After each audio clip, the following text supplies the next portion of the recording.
All right, so we're gonna get started. Welcome, everybody. We've got a nice packed house here tonight. So we're gonna have a unusual meeting. We've got the planning board's regular agenda, but we also have a joint agenda with the planning board and the Historic Preservation Commission. So I just want to welcome all of our colleagues on the Historic Preservation Committee here to the meeting. We will start with an attendance. I guess we can do an attendance for both boards. I know that I don't know if there's any stand-in chair for the Historic Preservation Commission tonight, or if we can just do it. I know there's no voting, I don't think so. I don't know if there's any requirement there. Dan asked me to stand in his chair if needed, but I don't know if it's needed, so. So I'll just quickly take roll of HPC Take roll. and then I'll do the same for. Perfect. Okay, Perfect. so for the Historic Preservation Commission, Steve Casey, Aye. Jason Sia, here, Catherine Wilson, Here. Ethan Alter, here, Omar Green, Hello. that everybody. HPC. Okay, great, sorry. And now for the planning board, Holly Thurston. Here. Richard Klein, Here. Eric Talbot, Here. Carla Elliott, here. Pam Nelson, Here. Phil Maria, Here. Michael Aronson online, Here. and Chair Roy. Here, thank you. Very good. Oh, could I also say Michael Bevino, generally speaking, is here for the AG. Right. Yeah. All right. For portions of the agenda, yes. Okay, so, and then I guess we'll start, we quickly, actually, before we get into our agenda, I know that Maddie, you had an announcement that you wanted to make. I wanted to remind everyone, so the land use boards, all of our volunteers, and then certainly any members of the public, that the village and town's annual holiday celebration is next Thursday at noon at the community center. So that's December 4th, 95 Broadway. It is open to the community, so please avail yourselves. We do a little program that we talk about the village and town accomplishments for the year, and there is food and drinks.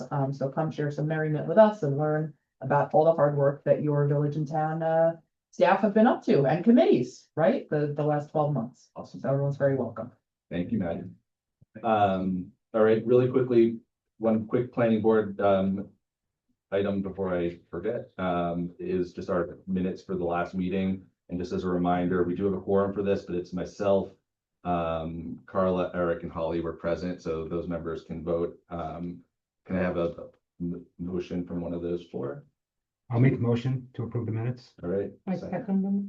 All right, and I'll just go from that group. Are there any objections? There are none. The minutes pass.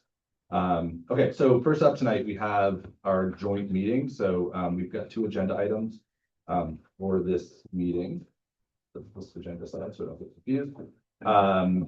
So the first item that we're going to talk about will be 34 State Street. So I think if we can have the applicant come up and introduce where we are. So we are going to talk about all components of the project. And I think there is a new presentation also to be shown, but I guess I'll let us know where we stand. So thank you, Chairman. Thank you, members of the HPC, for being here. We very much appreciate you being able to get everybody here this evening to hold this joint meeting. I think it will make the process much more efficient. And so we very much appreciate your time in coming out this evening and trying to do that for us. As you know, we've been going through the process. Introduce yourself, Jen. I am so sorry. For the record, I am Janet Garris. I am a partner with Del Bello, Janelle, Weingarten, Wise, and Whitaker here this evening on behalf of the applicant. I think in 30 years, I probably have never forgotten to do that. So apologies. A lot of pressure. A lot of people here. You know, as I mentioned, you know, we very much appreciate it. As you know, we're going through the process for approvals on this property of, you know, the 150 units and the restoration to the extent practicable of the Smith Robinson house on property. I don't want to waste too much of your time talking because our real focus this evening is on you know, the architecture, and our architect is here to do that. But just to update you on where we are in the process, we as you know, we did make a substantial submission to you in preparation for this this evening. We did receive comments back from Valerie, your planning consultant, and from Keller Sessions, and I think we're starting to tick off the remaining comments that we have. We also know that we do need to get to the zoning board. That application will be going in early in December for inclusion on their January agenda. And I wasn't at your last meeting, but my associate was here, and I know that we talked about the view shed and that we will not be needing a variance for that. We talked about whether or not we wanted a vote from the board on that at this time. And in speaking with your planning consultant, I think we're comfortable with where we left off last month and the fact that the referral's been made to the zoning board. So I don't want to waste more of your time this evening. I'd like to introduce our architect, who you all know, who is recusing himself from the board, I guess, this evening, Michael Bevavino. Also joining me are the folks from WBP Development this evening, and if you have any questions for them, they're here. Well, Thank you much. Evening, everybody. I'll reintroduce myself for the fourth time. I'm Michael Bevavino. My practice is named Architecture. I am a Ossining resident and a very proud member of the HVC.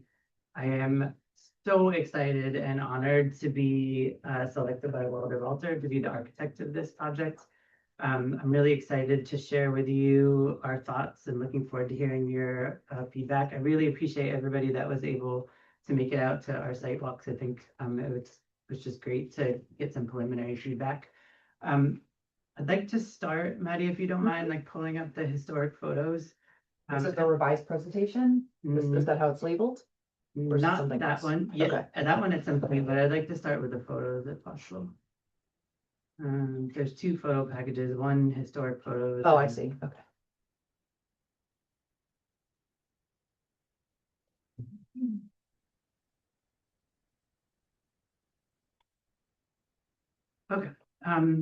So just a very brief condensed history of the Smith Robinson House.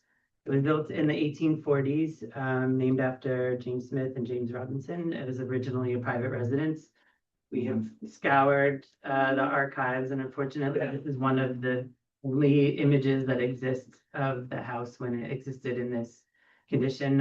Our team has combed over every single detail that we could kind of gather for it, and just as an overview, our intent is to bring back this structure to its original prominence. So it's one of three remaining Greek revival structures in Ossining. It has an incredible importance both to the village and I think historically. The facade has this kind of really beautiful, simple logic to it. It's a 5-bay system that has windows with 6x6 lights, double hung windows that have these beautiful, huge stone lintels and sills. There's a grand entry door, which is still largely intact, that has a transom window and these beautiful side lights. Across the front of the building is this long veranda that's supported by 6 Doric columns. The structure is interesting in that it's essentially a 2-story building that sits up on a basement. If you scroll forward a little bit. About a decade later, the property was purchased by the Printex Corporation to serve as their headquarters for their textile company. And there were sort of 2 wings that were built on either side of the Smith Robinson House. Maddie, if you scroll to the next one. These large industrial buildings that were, made for printing large format textiles. The Smith Robinson House at this time was used partly for Vera Newman's office. If you guys don't know Vera Newman, she's awesome. She was worldwide known as a really unique character in that she had this huge global women-owned business, which was unique for the time. I highly encourage you to do more research about her if you don't know anything about her. We're hoping to pay homage to her with the interiors when we get to that point. One of my favorite things is that one of her most famous quotes is, "I don't believe only the wealthy deserve good design." And I think it's kind of something that we take to heart as a practice, doing a lot of affordable development. This project will have some portion of it as affordable housing. So after this point, the building was kind of largely abandoned. It had a couple of, temporary nonprofit tenants. In the 2000s, a previous developer had demolished the existing wings on either side of the building and kind of left the building to die. I know that the HBC at some point tried to do some repairs to the roof in order to salvage the interiors, which were like largely intact up until about 10, 15 years ago. And now they're kind of beyond repair. And if you go to the current photos. Oh.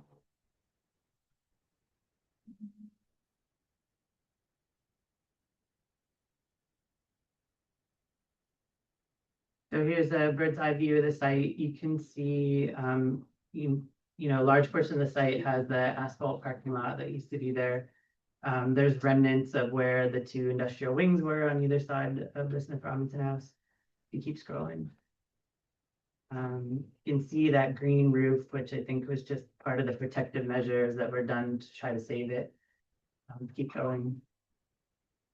You get these amazing views from there, like both down Broad Street. It's like perfectly on access with Broad Street. And then when you get to the back of the site out towards the Hudson River. Being from the Hudson River, you get a little peek of it up over the trees, kind of dead center in this image. Keep going. So there's definitely portions of this building that are in better shape than others. The front facade is kind of largely intact, but you can see the side elevation that was connected to the old industrial buildings has these, you know, scars and infill patches, and there's blocks missing, and basically wherever they cut and carved in order to make the connections to the new industrial building. Actually, Maddie, if you keep scrolling, just the one on, for anybody who wasn't able to see sort of the interiors, you keep going. There's the front door that's largely intact. So this is probably the most intact portion of the house. I won't even go upstairs because I'm afraid I'll fall through the floor. But it's essentially been left to kind of rot and deteriorate, and a lot of the walls are kind of leaning and falling over and basically in a state of disrepair. You know, it's kind of beyond saving at this point, which is sort of unfortunate. The good thing is that there's enough information there for us to meticulously survey. So we spent many hours in there with surveyors, kind of combing every molding and really trying to understand every egg and dart molding, every profile, every ovalo, the sill condition, every panel, so that we can do our best to try to recreate it and be inspired by it. Our strategy is, I like to think of it as like sort of 4 R's. The first one is like, you know, retain and repair what we can. So there are salvageable parts of this building, which I think are important to keep. The second one is sort of replace what's missing, you know, or damaged using like salvaged materials. The third one is to recreate what was lost. So that veranda in the front and the door columns and the balustrade and even the cupola up on the roof. And then the fourth one, which I think is probably the most important one, is to repurpose this structure for our current needs. So it is this amazing historic relic. However, it also needs to serve our time. So we thought a lot about this as the development team and as a member of the HPC, like how do we do right by this structure? And we threw out a bunch of crazy ideas, and we really thought like it needed to be integral to the projects, and really in order to be viable and to be something that the residents could experience. So Maddie, if you'll go to the drawing set and then page 20. That revised presentation one that you had open.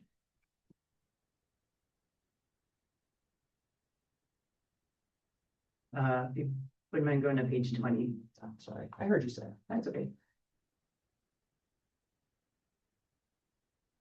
And I know there's some questions about how exactly we're going to do this. So the idea is that we're gonna try to salvage and preserve like the first 15, 17 feet of the facade. We've had a couple of structural engineers look at this actually. The amazing thing about the way this building is built is that the limestone wall, and I know it's called like Sing Sing marble that was quarried at the prison, but it's actually limestone, is a structural wall. So it is its own gravity, it's its own structure, and there's periodic piers around the structure that basically turn it into one big giant shear wall.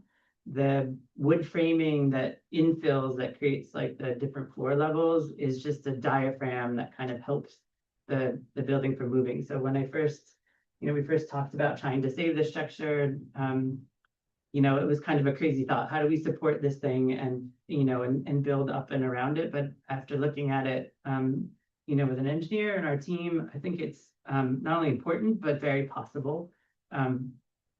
So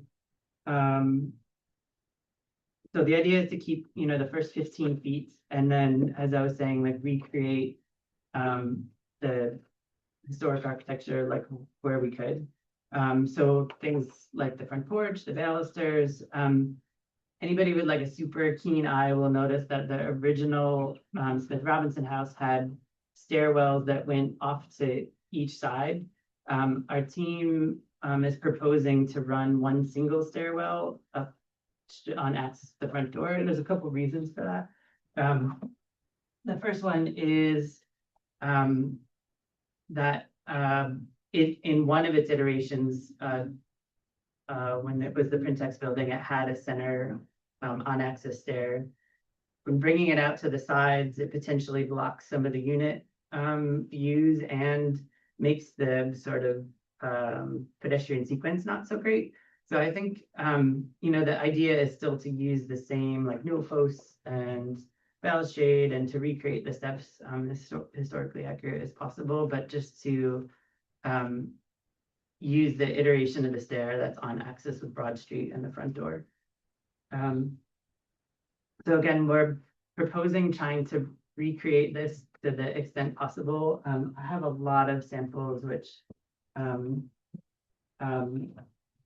don't know the best way to show them all, or to spend. I don't want to spend like everyone's evening like running through all the samples. Maybe you can save them if we have kind of specific questions about them. But the idea is literally to try to replicate to the extent possible. So rebuilding the cupola up on top. We're proposing a metal roof, like a dark brown standing seam metal roof, just to create that sort of mansard shape and to keep it protected. The brick at the bottom story is like a white brick, like it is in current day, and filled with some stucco, large granite treads that make up the steps, and then decking on the sort of veranda and like upper porch level.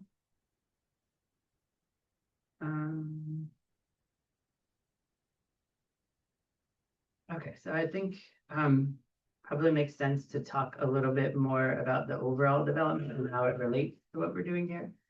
So maybe if you go to page 27, kind of the other way.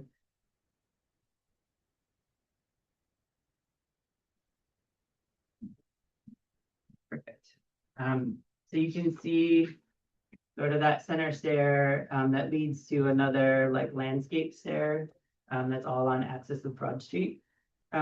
One of the benefits of this being my hometown is that I've spent a ton of time at this site, a ton of time in Ossining. I have an appreciation of not only the importance of the project site and the building, but also like the potential impact of this project on the community. It's a very large building, and so we have to be very thoughtful about how to approach it. I have a very kind of personal point of view about architecture being of its time. So we were looking to basically celebrate the Smith Robinson house, repurpose it, and at the same time, not try to replicate the details. So one of the other, I think, important things that we did was to try to set all of the building mass back away from the street and work with the topography. The building is at its shortest along State Street and then follows grade as it heads down to the river. And it also sets back from James Street. So we tried to move kind of all of the mass and scale of the building kind of back off of the property lines to kind of create a little bit of relief there. The other thing that we've done is move the facade in and out. So to try to break down the scale of the building so that it was more in line with sort of the smaller residential around it.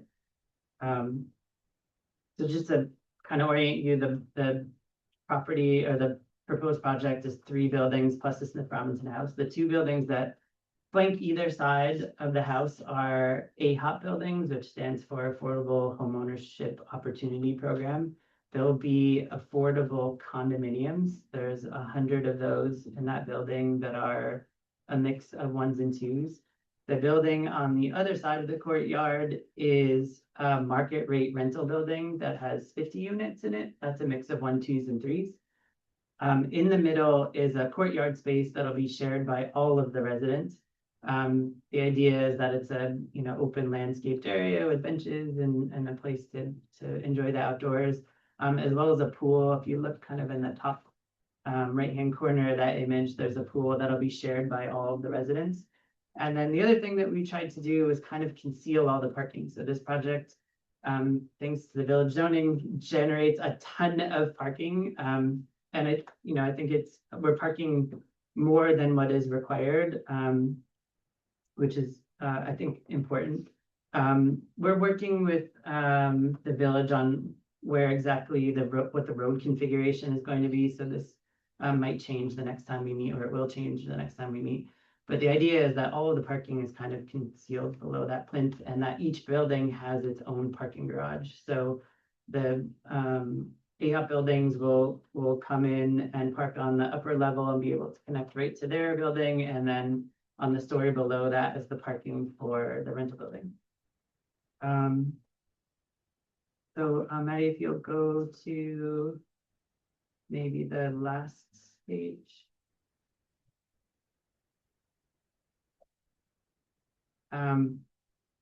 So you can see in the street view a little bit more of that like articulation and rhythm. We thought a lot about what the appropriate material palette would be for this building, and we wanted to take inspiration sort of from 2 things. Like one, the Smith Robinson House itself, which has a very, very limited material palette, and yet it's an incredibly beautiful building. I think one of the things that people think, when that invoke that feeling of beauty and sophistication is that restraints when it comes to materials. So, it's essentially the limestone facade and the millwork. And so we took that approach to the facade of these buildings. We wanted to really try to keep like a neutral color palette, a neutral material palette that wouldn't compete, but serve sort of as a backdrop.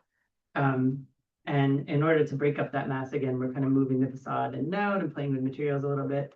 The other thing that we're doing is using brick for the base to try to ground the building the same way the Smith Robinson House sort of grounds itself with that brick base. The upper 3 stories from there are a fiber cement panel. So again, looking for kind of neutral tones. It has a little bit of a V-groove panel in it. I can share those with you.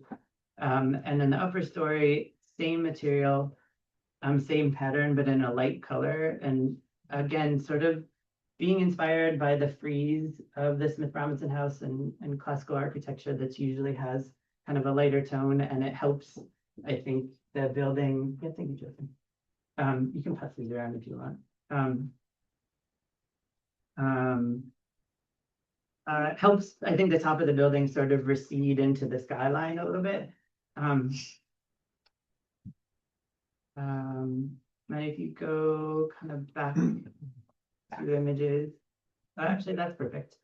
So what you're looking at here is the back of the market rate rental building. We have a series of balconies there that overlook the river. You can see the pool. The idea with this building is that it's sort of a similar material palette and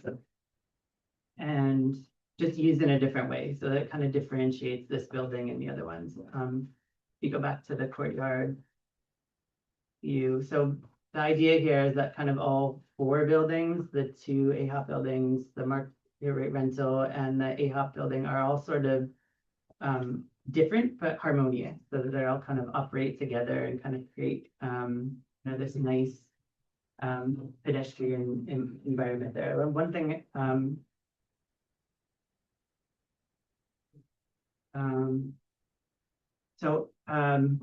of along the same lines, we've really gone to great lengths to research anything that we couldn't measure or find in photographs of the Smith Robinson House. I don't need to take you guys, I think, through every detail. This is a big group and you have a lot of other things to review tonight, but I'm happy to kind of answer questions about any of them. I'll leave it there. Yeah, no, thank you. That was a quite a presentation. Yeah, so this is just an unusual meeting for us, so I guess we can let's try to think of the best way to phrase it. I think it might make sense just because normally this would be heard by the HPC kind of before our BAR talks about it. But maybe open the floor first to the HPC and then we can kind of, at some point it can be more organic. We can spitball at each other. It's not like you guys have to speak when we speak. So I might just, since you're standing in here for Dan here, maybe let you kind of kick off your feedback and then we'll kind of go around. Okay, I'll open it up. Are there any comments from the HPC members who are here? Observations? My initial thought is I appreciate the reuse, recreate, and for the original structure. And that's kind of great. It's kind of sad that it went the way it did, but at least you're sort of nodding to the past and bringing it forward to the future and redoing it. The one concern I have is, once, all the dollars and cents come in, is that like the first thing that's going to hit the VE block, when prices come in and they're like, we'd rather have all the rest of that and not so much of that in the middle. I mean, I can let Jim answer that, but we have been working very closely with them on the budget. So I know this is a very real project. Okay. The materials that we propose, the articulate, Wilder Bolter has a construction arm. So we've been working through detailed pricing. So this just isn't pretty pictures. We've been talking through it as a group and really working through what the dollars and cents of this project are. So I feel confident what we're presenting will be what makes it into the project. So. That's my only other comment is, can you go to the elevations, the one from, I do also see that we have a hand up. I don't know if that's someone masquerading as one of our board members. So I was trying to discover whether that was the case.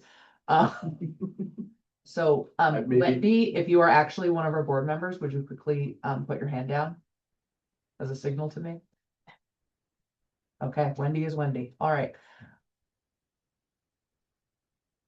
yeah, kind of this one. And actually, maybe it might have been more of the street view one. There's a couple back. Yeah, that one. I drive State Street all the time. I go down to the waterfront. So every day I see this. And it just kind of looks a little bit off to me, because I think the Smith Robinson House seems a little bit higher. Are you planning on sort of reducing that elevation on that? No, I had the exact same response when we first spit out this rendering. I was like, everything's too low because it exists in my head up the hill. But what happens as you get down State Street, next time you drive it, check this out, like it really does like flatten out towards that end. And so because it exists in my head the same way, like up on a hill, and when you're coming down Broad Street, it's definitely that. But if you go to I don't know where that is, but there's the view study that we provided. Do you think it's in the same presentation? It is like it should be towards the front. Also, I think that Wendy secretly is Dan Garbowitz, so I'm going to let her in just a moment. Yeah, you're almost there. Right there. Can you zoom in on the two pictures? Yeah, to the right of those. Right, yeah. Yeah. Okay. So the site is on that end, like weirdly flat. Yeah, it comes down. Our model, we mapped out the topography, so tried to be as accurate with it as possible, but I understand I had the exact same reaction when I first saw So it always seems like the house is like way up there and then the drunks are down on the Nice. sideline.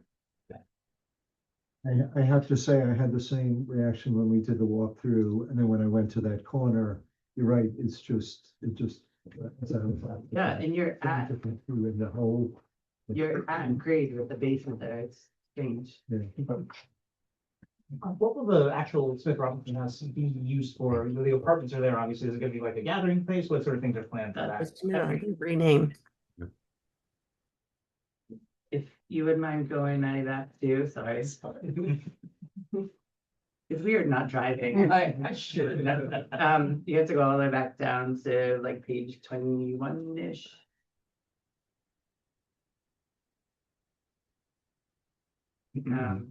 So one of our team's challenges is that the Smith Robinson House is 3 stories and our building is 4. Perfect, nailed it. So the right when you come up that first front set of steps, our intent is to recreate the historic millwork there, like 100%, and those 2 front rooms like turn into you know, kind of like history rooms that like celebrate and talk about these things. The site actually has some really amazing history beyond this house.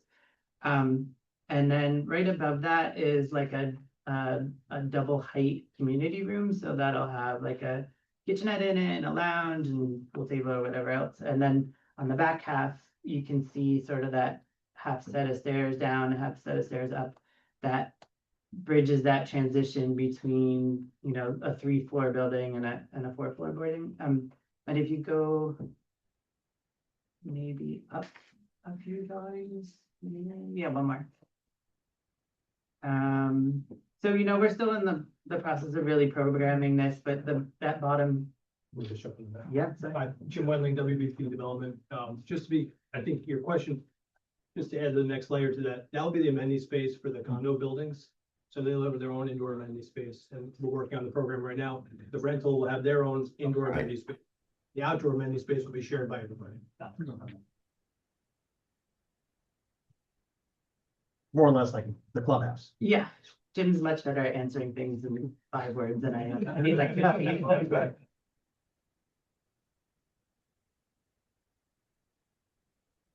Could we maybe go back to some of the like the courtyard images? All right, Dan Garbowood is. Oh, yeah, Okay. okay, Give me this just is, one yeah, let's second. get Dan here. Yeah, my apologies. I had trouble. I could watch everything going on, but I, for some reason, couldn't join. Thank you. Michael, I was looking back in your original design and I saw you had what apparently were glass curtain walls joining the building. It's sort of this neutral connection. And I imagine programmatically, as I recall from the plans, that was because that was some kind of circulation area and wasn't a unit on any of the floors. And now I see you've got the apartments butting up against the building. And as you say, they're higher than the cornice of the existing building. And that connection, um, I have to say, I'm not pleasantly surprised about the connection. I don't think it's a step forward in terms of dealing with the building and making it more prominent than less. I just also wonder how that bigger building would actually join against the existing cornice in the roof. It's not to say I wouldn't accept it the way it is, but I'm just wondering if you could get into more about how you had some care in distinguishing that connection, at least on the State Street side. And I haven't gotten into what goes on the reverse side yet, but if you could just kind of, if I missed something, you know, I'm sorry for you to repeat it, but how did that change come about? no, that's accurate. I think some of the push and pull was to move the circulation spaces into the Smith Robinson house. So Yeah, originally those connector bits that you're talking about had the stair and elevator core in them.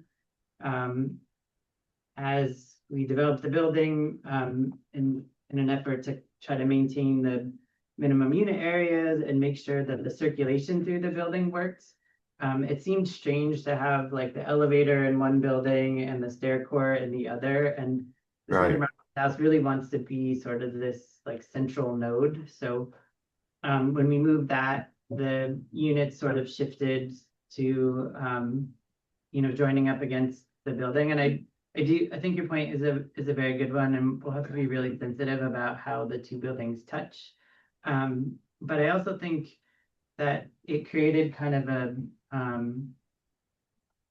maybe a strange like third condition that looked good in renderings, but I'm not so sure would be nice in person. So we decided to kind of constantly reduce the material palette instead of add to it. So I mean, if I could ask you to come to the, pull up that view again, I don't care which it is, it's maybe the street elevation might be the one to look at or one of the renderings. I'd just like to ask something else to follow up on that.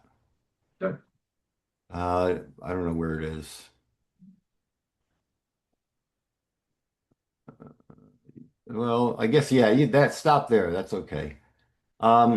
Yeah, the building obviously is taller than the house.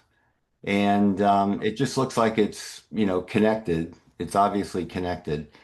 I guess one illustration of my thought process, and I have to throw it out there and just get your reaction, obviously, is if you could imagine there weren't a third floor at the very end of the building connecting to the house, I mean, obviously, then that would create less of a, in my mind, a sort of contradictory connection. On the one hand, we want the house to stand proud and sort of be independent or see as much of it independently as we can. On the other hand, it's just kind of colliding with it. And I think, frankly speaking, in my view, I know it would be radical if you had I'm not advocating that as the only solution, but it's just something that came to my mind. If it even went so far as to knock off that little notch, I can't, I don't know if you see where my cursor is, but that third floor, that recess of the third floor that hits the building. I mean, if that weren't there, I think that would be one example of how maybe that would improve the situation. And then maybe the gray siding somehow came up to the existing stone level, something like that. I'm not saying that really makes sense if you draw it, but something that shows more, thought about the connection. I think that's a great comment. I think partially what you're seeing join a little bit awkwardly with the Smith Robinson house is the parapet. So maybe we could get a little creative with how that gets detailed and just create a little separation there instead of bumping the two into one another. I think it's a great comment. And So go ahead. to Dan's point, I think the Smith Robinson house is almost, it's out front, the rest of the buildings are pushed back and set back. So that connection between almost wants to be, just, I didn't see the initial one, so the way he was describing it was like, yeah, something being transparent, so you've got the apartments on this side, the apartments on that side, and there's just the invisible connection between the two, even though all three are connected. Yeah, so even to your point, even up with the parapet, just to sort of, reduce the scale a little bit and have it come in and connect to the house a little bit better, just so that you enhance the sort of, you're just touching. It's almost like, the Sistine Chapel with just a little finger touch. And you don't really sort of see the mass of the two buildings colliding. I mean, yeah, something like that. I mean, ideally, it would be only 2 stories, and the parapet would line with the top of the stone, and that would be the extent of the building, and that white frieze, for lack of a better word, maybe that's what stands proud of everything else in height. But obviously, I'm not saying that's the way it has to be. It was just an example off the top of my head of what possibly now we're all talking about. Can I ask you? I have to admit that struck me when I saw this time. Yeah, I thought it was more there's I'll stop there and ask that since we're talking about the connection, I think it's also worth talking about the rear connection. And in terms of doing that, I'd like to ask if you could just pull up the plan again, the overall plan, because you had a couple of corners which I wondered how they join with the building. Um, they like kind of touch, but they don't touch, if I recall correctly. I may be wrong, maybe it changed. I think might be helpful to pull up the rear elevation. Well, if you look at the floor plan first, or your site plan or showing how the new and the old connect, that would be, I think, a good frame of reference for me to make sure there's Yeah, all the something way up to Okay. the front. that I know what I'm talking about, because I'm trying to remember what I saw now. Well, that doesn't really highlight new versus old, but Maddie, you go ahead. yeah, there's kind of I guess you'll see what I'm saying. In the back, there's no attempt to try to create a sort of shadow line or anything else to differentiate between the old and the new, and I can understand what, yeah, that's not a bad way to do it. There's they also hit, on the north side, it kind of like overlaps, building one kind of overlaps a little bit of the Smith Robinson house. And on the south side, building two, it kind of is in a line. And maybe that's just, some fudging and but it makes me wonder, now can we go to the rear elevation? Because I think we also are entitled to talk about the rear of the building.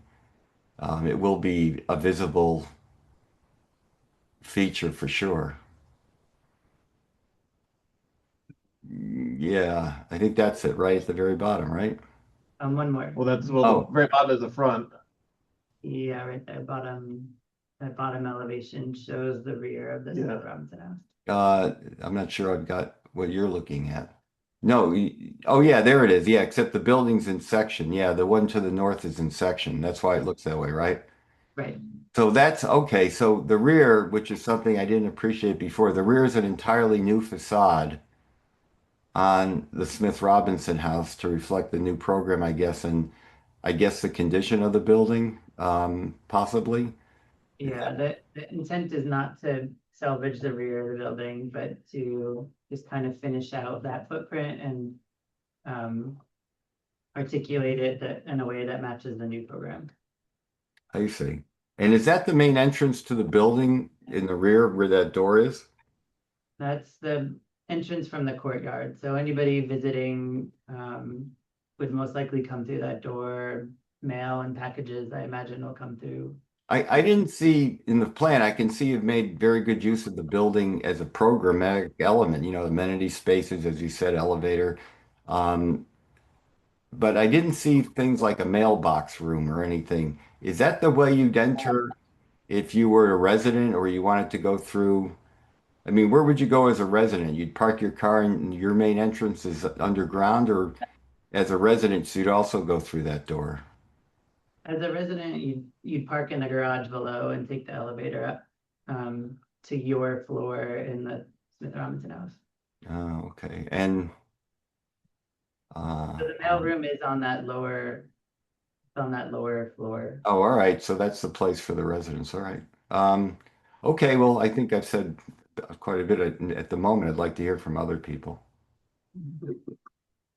Yeah, I think, while we're on this elevation, just a really quick question. I keep on seeing this dormer almost structure on is this on the Yeah. right side or on the south side of the rear elevation? It's not on the front as well. Now this speaks, I think a lot of the comments that I'm gonna have and are definitely related to kind of the main issue that Dan pointed out, which is the adjacency of the buildings, how they're touching, how they're, feeling, how you're separating them. But I also want to introduce to that conversation what's happening on the other side of the courtyard, where you have, the third structure, which is, adorned very differently. And I'm just, feeling a little bit sad that the portion that's facing State Street, is, I mean, I understand that you're trying to blend it, kind of, blend it into the background.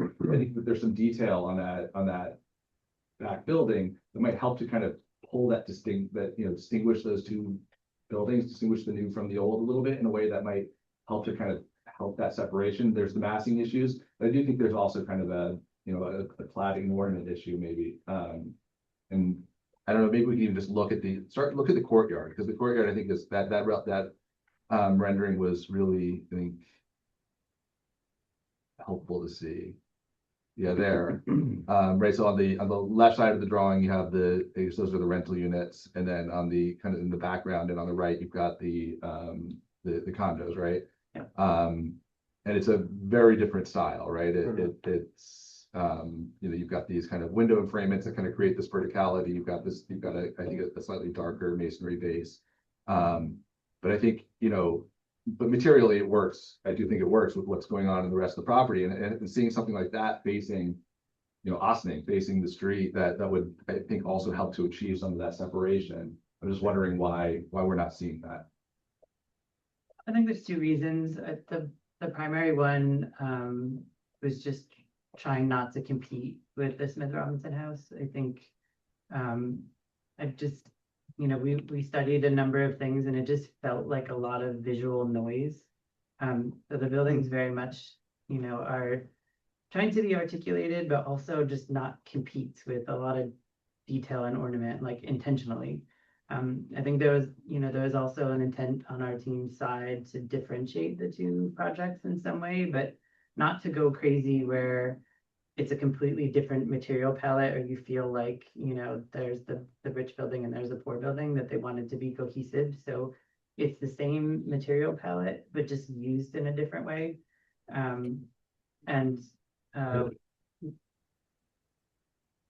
know there's, We're just, Yeah. aiming to differentiate the buildings. And yeah. I just think that the quality of materials there, what we're seeing kind of on all really, I guess these are three-sided buildings because the fourth side is up against the house.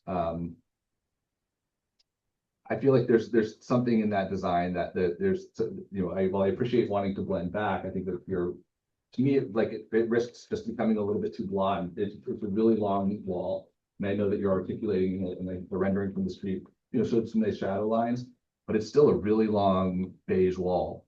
And then you go into the courtyard, and I don't think that courtyard architecture it would be competing with the house. I think the house is stands out, and even darker colors, kind of like using color a little bit to kind of push it back a little further. Right now, I think the color palette is I think very comparable to the limestone in the house, which I think is maybe a little bit of a problem from my perspective. I don't know. I know you've done lots of studies on this, but I'm struggling with this big beige wall facing the street, this in the back, and we're all talking about the problem of how we distinguish the house from so I'm trying to bring all those three into one space. I mean, the things that you're discussing are exactly what we wrestled with as a team. So, I think it's a balance. Yeah, so you're putting additions on this house and celebrate them as additions, celebrate the house, and just, they are what they are. Yeah. You're putting an addition on the side of it, but, I think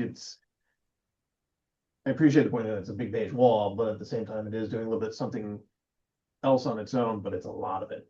Yeah, it's a lot of it. Will there be any other types of other amenities, like besides food, like maybe a community room,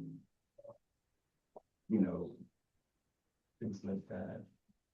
Great question. So we haven't fully fleshed out the amenity package, but I would assume that it would contain like kind of all the things that a modern rental or condo building would have: a gym, lounge space, community room, all those kinds of things. Actually, got me in one central area, just with each building have this. So those are the only shared amenities are the courtyard and the pool. The Smith Robinson house is just for the affordable condos. The Market Ray building has a series of amenity spaces that look out towards the river. So they're smaller, but they have better views, and they're kind of sprinkled vertically. Being the facilities guy that I am, I assume those are flat roofs. Where's all the mechanicals? Are those gonna be all essentially located on the roof? Or are they gonna be behind the parapet? Are you gonna see them? Or is there a central plant of some sort? If you go maybe down to all the way up to the floor plans, we have some fairly large mechanical spaces blocked out that are keep going, gotta go up all the way up to the floor plan.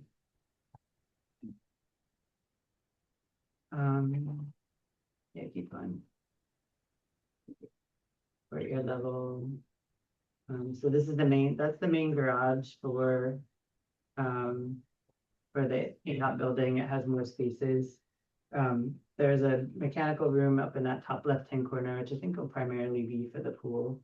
But you can see, we're still working through this, like where the track will be. If you go down another floor, you'll see there's like a mechanical room that sits like below where the Smith Robinson house is, and that'll allow us to take like all the utilities in from the street at that level. There's another one kind of in that back top left-hand corner. The goal, to answer your question, would be to minimize rooftop equipment for the reason that you're citing. Yeah, so I mean, you got 100 units, so I can only imagine there should be 100 split units. And Yeah, they got to reside somewhere. You know, necessary evils, but yeah, so you can have the units and you can have piping going all over, and it's just one of those. You know, if you've ever been to Metro North down in Yonkers, they express some of the utility stuff going in the side of the building. They did a rather nice job of running the pipe and making it look rather sort of geometric, Yeah, and like it's a- kind of cool. It's like you gotta have it, but you know, instead of all these ugly pipes just going wherever, they did something with it. So. I just don't want to go down this path and all of a sudden I'm like, oh, I don't remember seeing that in any of the rendering of the plans, and all of a sudden we're stuck with it. Yeah, fair comment. Other comments, I mean, from, and any of the two boards, I know that there's a lot to look at here.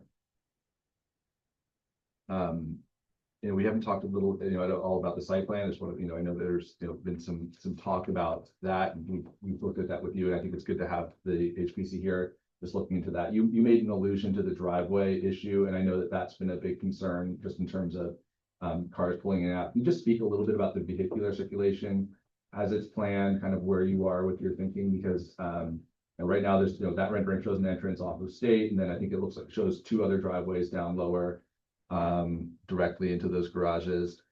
But I know that that's kind of been brought up just both by staff and in some prior meetings as well. And where you are with, that's the image there. There's two really close driveways there, which I think is a problem. So we've been working through this with the village and the village consultants. There's a couple of different options being floated around, but I think the one that's probably going to win out is just one entrance, one primary entrance off of State Street that connects to three sort of offshoots that go into the building. I know there's some concern about people like driving around looking for parking spaces, but that really shouldn't happen.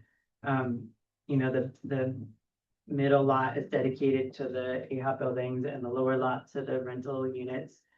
I could see somebody coming in to the courtyard level, dropping off groceries or people or being picked up, and then maybe circulating down to one of those garages, which is why I think the direction we're headed in is an improvement, so that you don't have to go out to State and then turn down to James to make that loop. But And I'll just add to that too. We hosted a meeting with the local neighborhood, people who lived on James and Hunter.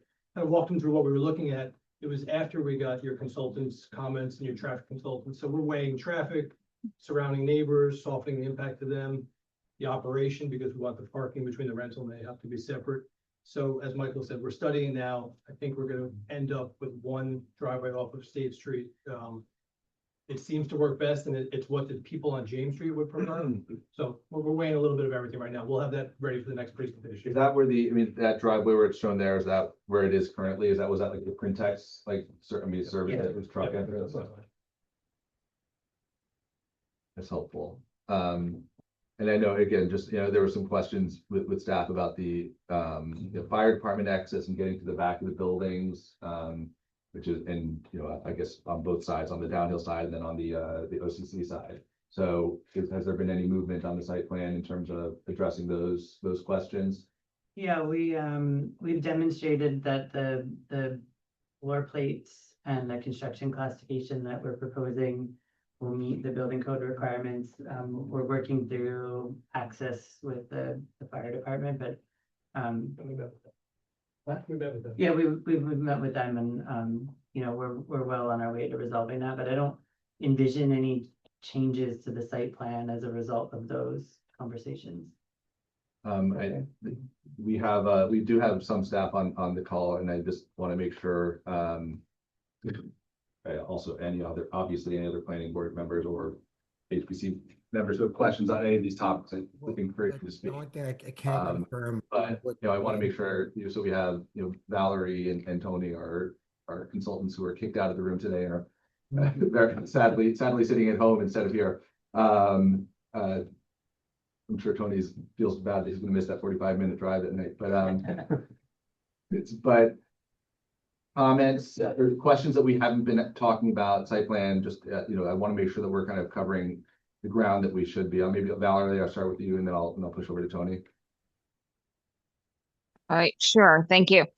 So I think, my memo identified a number of items that I think are still being looked at from the applicant, especially dealing with site plan concerning landscaping, site design. I think we highlighted a few things about trash location, loading spaces, and then again, the driveways. I think one of the things that I would like to try to cover for next meeting is really the seeker. The applicant provided a detailed part 3, kind of addressing all the concerns that the board had.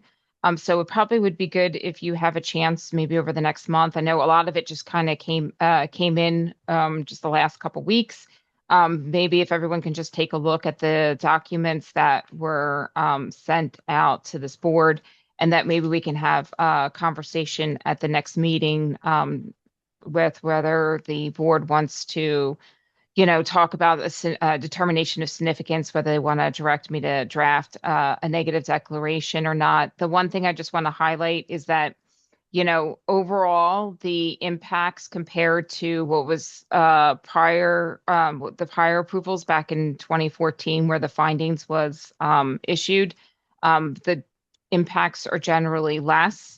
There are, clearly still site plan elements that need to be worked out, and when we talk about traffic impacts, there's still like potentially traffic impacts, and that really deals more with the actual nuances of the site design itself, as opposed to a significant like adverse impact. So there are still a number of items still moving forward, but it would be good if everybody reviews the information that has been submitted and, brings back to the next meeting any other additional concerns you might have. Thank you, Valerie. Tony, on your end, anything that's, in your memos that we haven't touched on or that we should have been talking about tonight? No, I mean, the big things, like Valerie said, is the driveway, and we are working with them. We met with the applicant and the traffic consultant as well, and they understand our concerns. The only new thing that I kind of had a question about is there is a path that got added to the site plan, and I just wanted to get a little clarification on what the intent of that pathway is. I know that there is another pathway that's being proposed off-site down Breakneck Hill. So I just noticed that was the only new thing. So we kind of noted it in our most current memo, like the intent of that pathway in the back of the site. Yeah, and I think also just to piggyback on that is that I think in general, I think it'd be really good to take a look at all the pedestrian pathways and to really kind of look at how a pedestrian is going to maneuver. I mean, this site is in the downtown. So, we want to try to make it as connectable and walkable as possible. So maybe that could be something else that could be presented to the board at the next meeting, because it looks like some of the pathways sort of dead end into driveways and stuff. And I think that would be helpful to get a better sense of the maneuverability and access into the courtyards and also into the, neighboring streets. So we are working on a pedestrian pathway from the site to Hunter Street to get people down to that area and the train on a short route. We will make that part of our next submission. We've been working through that over the past couple of weeks. We will have updated Breakneck Hill submission. We will have the offsite or the park that we had talked about in the past. All of that is kind of being worked through with the local community and local stakeholders, and we'll have that as part of our next submission.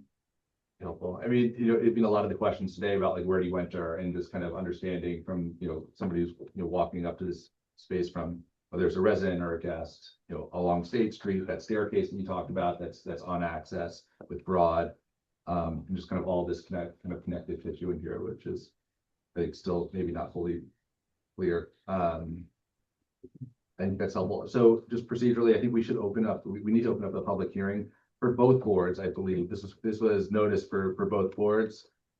So I just want to Yeah. remind, we have Corporation Counsel Stuart Kahan here, who's the attorney for HPC. Okay, He's got it. out. That's perfect. So I am going to, I'm going to ask for a planning board member to motion to open a public hearing, reopen the public hearing on this application.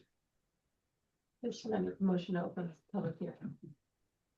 Edward Talbot, I second. All right, any objections? None, we're not in a public hearing. Is there anybody in the room here that would like to speak to this application tonight?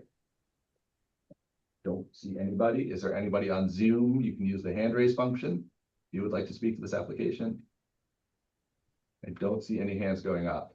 So can I have a motion from the planning board to adjourn the public hearing on this application? Murray, a motion to adjourn the public hearing.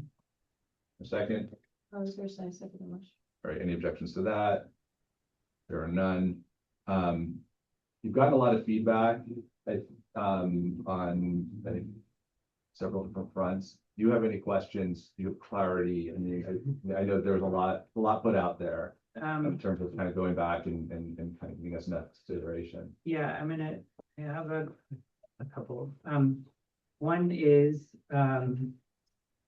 would it be possible for anybody who's interested in seeing the materials to look at them at some point?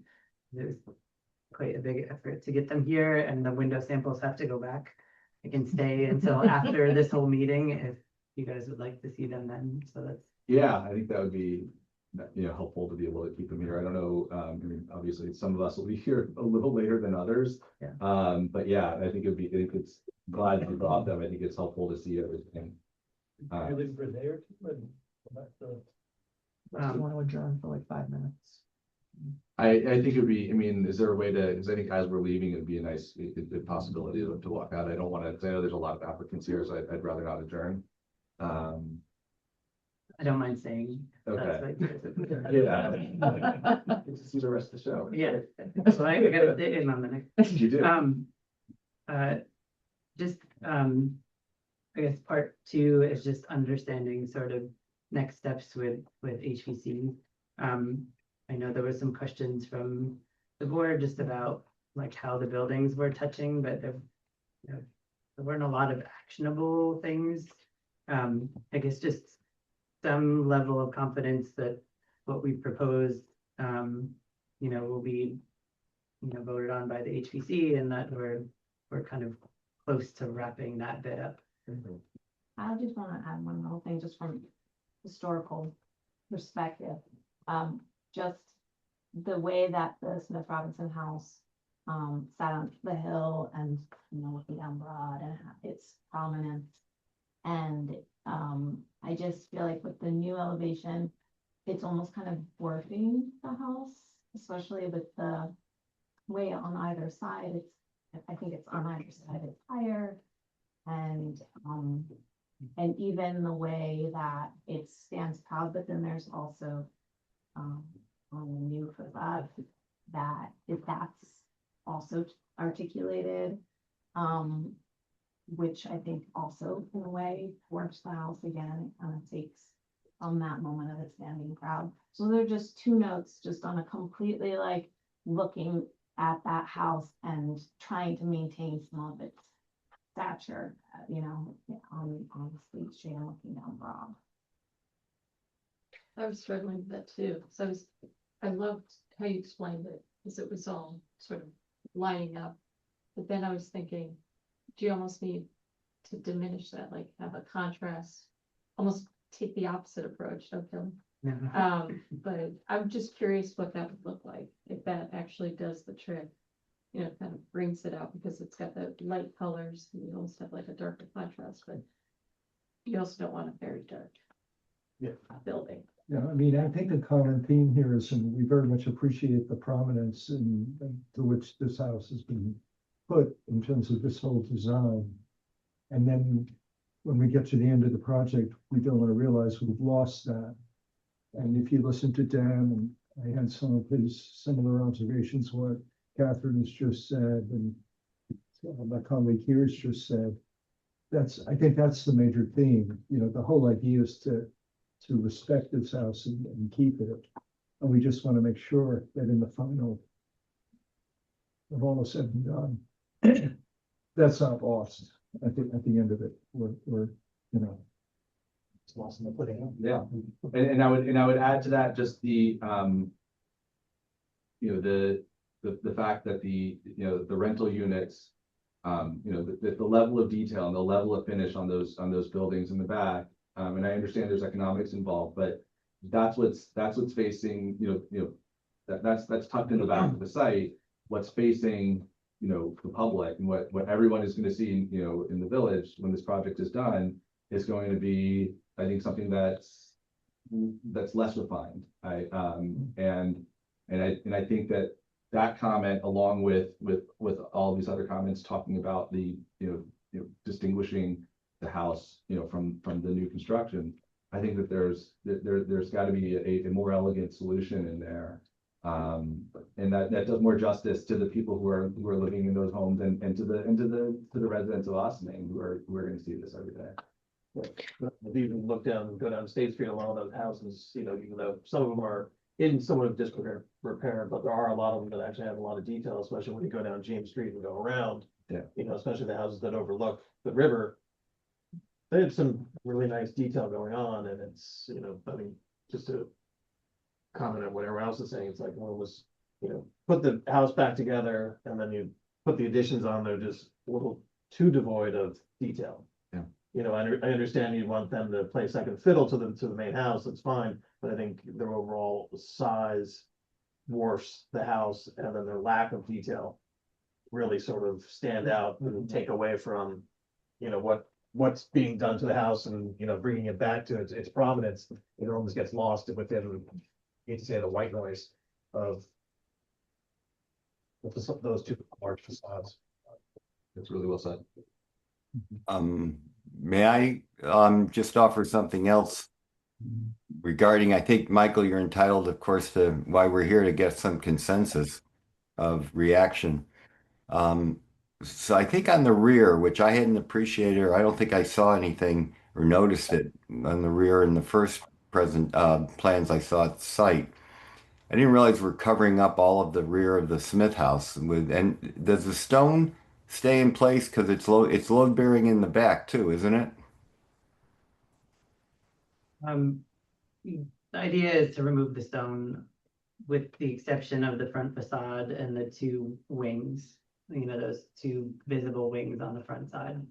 I see. So, the only remnant of the Smith house would be the roof and the front, the way you've shown it, but the back, as you've shown it, looks like one continuous building. Maybe that's the way to go. I don't know what it would take to, maybe you have investigated trying to bring the facade into it, or maybe some part of it. I imagine that the windows are a problem. It doesn't line up with anything. Maybe there's something that could be done to just kind of remind people that, that the Smith house is there, even in the back.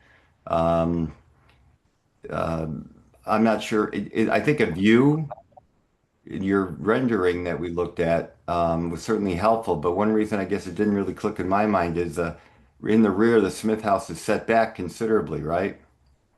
Yeah. So the view you took of that rendering, looking into the courtyard, looking north, you don't see the Smith house at all, right? Am I right in that recollection? Yep. Yeah, okay.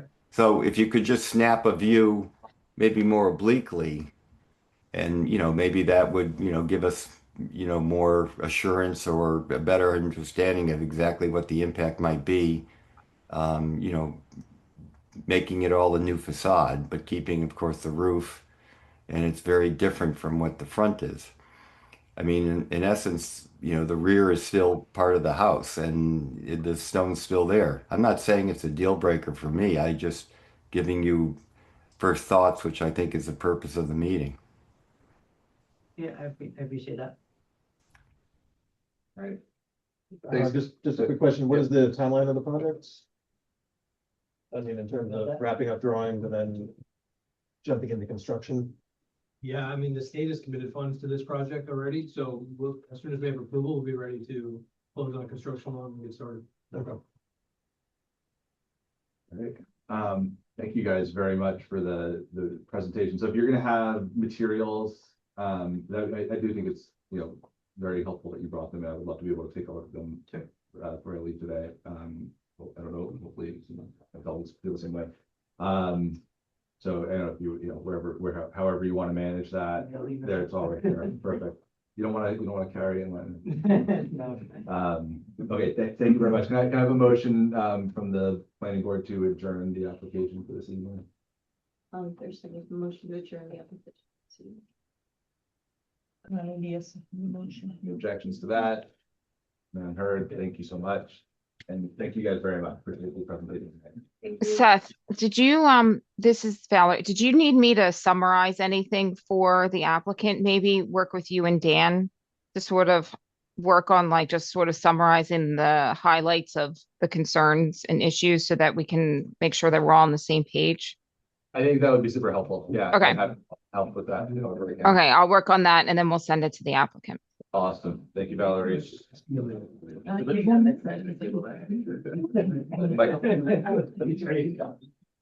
All right. Without any further ado, because I realize we were, as two boards tonight, we're lots more people to talk. It's going to take a little more time. So I appreciate everybody's patience.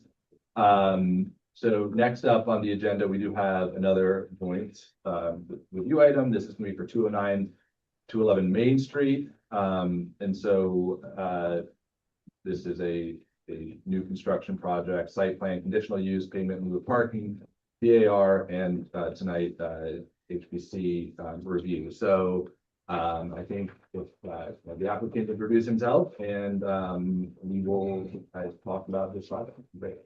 All right, good evening again, members of the planning board, HPC. Thank you, a lot of people. My name is Bob Stanzial, the architect for the project, architect in Rochelle. So I think you've seen the drawing of the planning board has, I guess we're talking about the actual historic preservation aspect of this first initial this evening. Right. And keeping in mind that half the people, more than half the people actually, I have not, haven't seen these. So I think it'd be great to get your kind of the fresh eyes on this, the overview of the project and especially the. So the project again is at the current vacant site at 209 and 215 Main Street. It's been vacant for many years. And so we're proposing a 3-story from Main Street, 1 story below, a parking level below, accessible from the municipal lot, the village municipal lot in the rear. But 3 stories from Main Street, a mixed-use building with the commercial use on the ground floor of about 1,500 square feet with apartments to the rear of that, and 2 stories of apartments above for a total of 19 1- and 2-bedroom apartments in the building itself. Structures you see it, we've tried to work with some of the historic references for this mostly Italianate style buildings that are downtown. This is sort of an updated rendering that was submitted, but I'll work with this one here. I had received, not to interrupt this, but I had received a memo from SHPO. Did anybody receive that? Did you get that, Maddie, at all? Or I have a copy of it here if anybody wants it. I meant to submit it with the application for HPC, but I didn't. It sounds like no, unless Valerie received it. Valerie, did you receive that? I have copies here if you want. That. It's not very long. But. No, I didn't receive that. What I mean, maybe just submit it tomorrow to Jamie and she can circulate it. Okay. I'll read it. Actually, it came to JMC's office. I'm not too sure why, but anyway. So I don't know. They had some comments on this as well. Go through those initially if you like, or I know these aren't yours. That's not the bill. Yeah. It was an old iteration from, I don't know, JMC picked it up, but anyway. I guess the more recent elevations, if you have them, Maddie. This is should be in it. The most recent that I'm seeing. Yeah, there should be another stack. Just has came with the HPC package, I think. That's in there. Oh, are we going backwards again? All right. Yeah, sorry. Just have to figure out how to do this. Give me 1 second, please. So this is the site over by the Minus building by the 5 corners. Correct, right, yes, that's correct.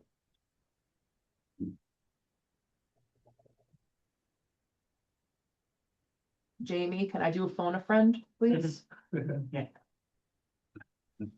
HPC materials aren't on there. Well, they're not, okay. All right. Okay. Are these not the most up-to-date renderings, or would really be unfortunate to not be able to share those somehow if there was a way for? Yeah, no, they're not on there because I made some revisions, but that's okay. Well, we can go back to the other one you had anyway, Matt. It'd be great. Thanks. So. All right. So looking at that front elevation. So again, I modified this somewhat in the last rendering, but again, just trying to utilize brick, a Glengarry brick on the facade of the building with an upper cornice with brackets, sort of a center element we're trying to establish in the middle of the building that aligns with the commercial entrance of the building, with some reveal on either side of that center that has a little pop up on top. One of the comments received from SHPO was that they recommended eliminating the half circle in the middle, didn't think it was appropriate, they would just carry the brick through there. They also recommended that we utilize one-on-one double-hung windows, which I think we're showing. And also to replace, we had some corbels that I initially showed up just with some simple brackets, which we then incorporated on these other drawings. But anyway, those are their comments. But on the other revised drawings, I also had brought down on the lower level on the left and right, I brought the brick down on the left and right sides. I'm showing sort of precast concrete panels there, but I sort of brought those right just so they're just at the level of the bulkhead. So the brick comes all the way down. And then there's a precast sill that carries all the way across that separates the brick from the precast concrete on the bulkhead only. So there's more brick on that facade. The storefront will be, so the windows will be a Marvin Elevate window, black frames. The storefront will be Cornier, also black frames, as well as the doors to match, certainly. The trim, the fascia over what will be ultimately the sign panel area over the front entrance of the cornice over the entry it'll be AZEK material. We'll build out a little upper cornice above a little trim. We haven't selected any lighting yet because we're sort of looking for a little input on where to go with that. I don't know what to pick for that, since most of these older buildings never really had an exterior lighting, so didn't know what to do with that. So if you notice also on the upper levels, second and third floor on the right hand side, that's a stairwell on the plan. So what I was doing there was just trying to sort of simulate a closed up window, if you will, with that might have been there on an older building, closed up, just to break up the little facade a little bit. So it's just really there, a brick pattern and a sort of a ribbon brick pattern around it to frame out a window with a matching sill and head on there. Also, I'm sorry, SHPO's comment also was to simplify the window heads, to eliminate the keystones, just make them straight, make them square, and keep it simple to sort of match the sill, but obviously just a little higher. That was their comments as well. Way up top, on top of the cornice, we're going to have a copper coating up there as well, and be on the lower level, on the trim over the first floor elevation where the sign band will be. We're also going to have a sort of small copper above that. The sides, which we're really not going to see, but we're also going to do the same detailing on that as well. And the rear elevation, again, will match we also, again, I revised this to show the brick coming all the way down to the back on the lower level, rather than having the precast concrete down there as well, lower level. And the garage door will be a sort of a black frame glass door. Will be sort of in opaque glass inside there as well, to sort of match the black framing on the windows as well. On the left-hand side, all the way up, again, left-hand side also do the same simulation with the windows, and the same thought on the front of the building, and that's the stair bulkhead that goes up on the left to the roof. With the same trim. They're not sure. We can kick off again with the HPC, I guess. My voice is all warmed up. I think the idea of replicating like a bricked up window is pretty clever. I just wonder if you would want to take that like a step further and like replicate the sill and lintel detail in those as well. Might be kind of nice. I don't know. That'll make it pop out a little bit. Yeah, I think it's Like really. if it was an actual bricked up window. Yeah, I think it's a super clever idea. Yeah, to that's- disguise those stairs. Actually, I was thinking of doing that. I was sort of thinking usually using a different, slightly colored, different brick in the panel. But I don't know if that's a little too cute. I don't know.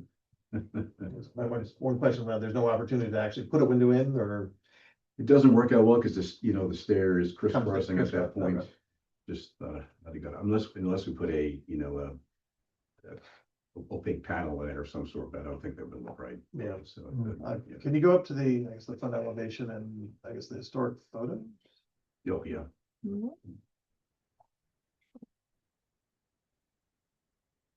They were in. So. The first sheet, no. I think it was the. There you go. There you go.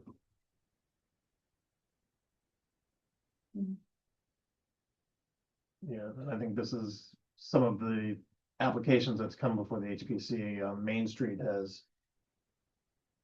Even though that we've got this sort of big plate glass windows, and when you go back and look at some of the historic photos, I think the windows were a little more pedestrian scaled versus just a large plate glass. So I'm just wondering if there's another opportunity to sort of introduce a little more pedestrian scale to that sort of swath of glass. Sure.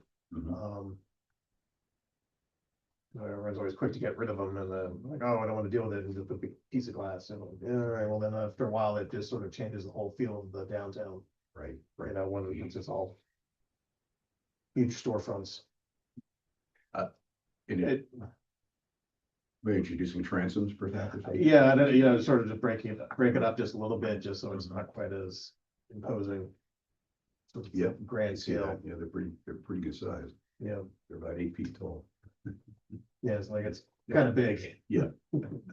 You had mentioned you received feedback about getting rid of the curve and the keystones in the. Yeah, that was What was the reason for that that? was Shippo's comment. I don't know. I can give you their sheet here. It'll really it would say why. Too much detail, details. Too much details. The Hardly ever hear I don't have too that. many. I'll take a copy. Yes. We'll make sure to scan it in. Yeah. Yeah.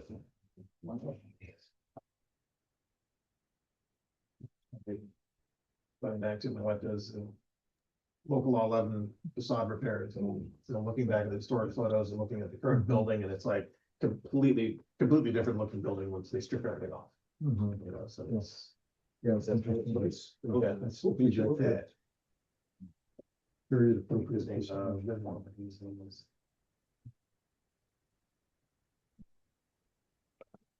Can HBC offer a comment now, or should we wait first for Yeah, planning? go for it. No, keep going, Dan.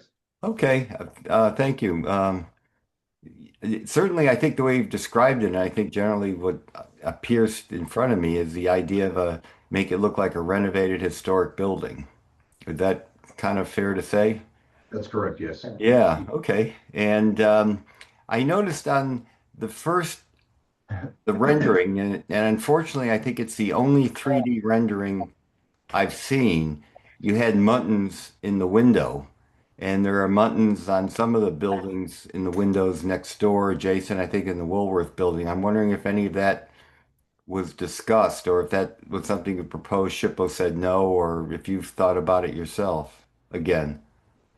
Well, we looked at, when we received the historic photos, we actually didn't really see buttons in there. Right, but you didn't see a big building like this anyway. No, So we didn't. There are two What's there now? over actually in the. Are there one of street those photos? buildings. Yeah, I mean, as part of our application with HPC, there's supposed to be sort of photos from surrounding neighborhood, So I think what Jamie had conveyed is that information is in for the January meeting and it's not yet been posted to the website. Okay. Yes. There should be site photos for BAR as well. So. I mean, in a way, you know, using, I think, are these anodized aluminum black window frames? It's like what you see in most Yes, renovated they are. buildings nowadays, storefront. Correct. Is that what you meant? Yeah, that's what I was Okay. looking for, yeah. Yeah. I just want to see the context next door. Yeah, you know, some of the buildings, some of the windows still have some muttons, and you know, who knows what was there originally. I had a question about building 1, 2, and 3, and because you had two building threes, and I'm not sure, but I'm not sure necessarily how important it is because, as we know, there were three buildings there, each with a different rhythm instead of one big building, which, to lack of a better term, sort of changes the rhythm of that part of the street. Not that that's something that can be helped or should be helped. But what I found, so that's why I don't want to focus too much on the buildings that were there at the moment. But what I found very helpful was the first rendering, the first screenshot we saw, which is the obsolete design. Or maybe I heard that it wasn't even your design. Is that That was my design originally, yes, yeah. and could you go back to that? It showed buildings next door, et cetera. Yeah, I thought that was very helpful. And there are certain things that just don't pop for me the way maybe they should when I look at your elevation. If I see the main elevation, which I guess is the east elevation, I get disoriented a little bit because I see you got front and side, and north doesn't face up the way, you know, generally you see it, but that's fine with me. It just means I'm a little um, confused at the moment. But um, the muttons, so that has muttons, you know, I thought that was pretty cool. And it was also very good to see it in the context of the buildings. And there's something on your new facade that looks like pilasters, which don't really pop on the drawing. If you could go to your new main facade, and it's not that it's bad or good. I just think it's hard for me to really appreciate it. See the stone cornice or what? I can't read it. It's kind of small string course. Yeah. Yeah. And then it looks like there's a pilaster at the south end and a pilaster at the north end, and of course in the middle. It's hard for me to really appreciate what that might be. When if you did the rendering again with the new design, I think it would be easier to really get an idea of the of sort of the texture you're trying to, I think, bring back to the design. Because like you said, it's a renovated building. A lot of buildings back in the day had, you know, more texture, you know, recesses, ornamentation, et cetera, et cetera. And I think that's what you were looking for on this elevation, but it's hard for me anyways to appreciate it. Yeah, no, I agree.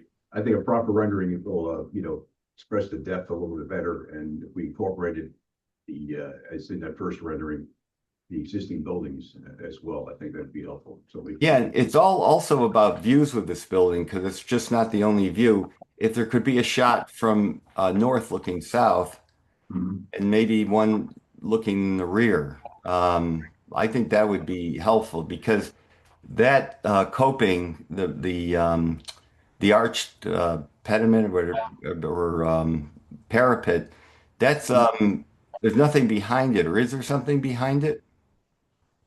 No, there's nothing behind it. No. Yeah, so things like that I think would just be easier to understand and you know, appreciate. Yeah, absolutely. And articulate that much better than I did with the rendering. I think Showing the surroundings a little bit better. Yeah, and then you know we'd also see that that's simply a parapet, you know, for which had I think had historic precedent. I think buildings were put together that way, sure. Yeah, I think you did your due diligence, and if you look down Main Street, there's a lot of these buildings that have that sort of the prominent front entrance and has that popped up piece, which is nice. Yeah, yeah. I think even in the rendering that Dan had pointed out originally, is like even that had the transom windows at the top of the. It did. Yeah, so I think, you know, looking at that and comparing to this, I think that was a sort of a better feel. No, I agree. Although I would disagree with Shippo. I would probably do 6/1 on the windows. If you look at any of the historic houses in Ossining, usually the first floor is 1/1, and then the second and third floors, you get a little more detail in those windows. I think there's 2/2. If Yeah. you look at the historical photos here, which is a kind of a nice, Yeah. or even 2/2 or 4/4. Yeah. But and Um, Sorry?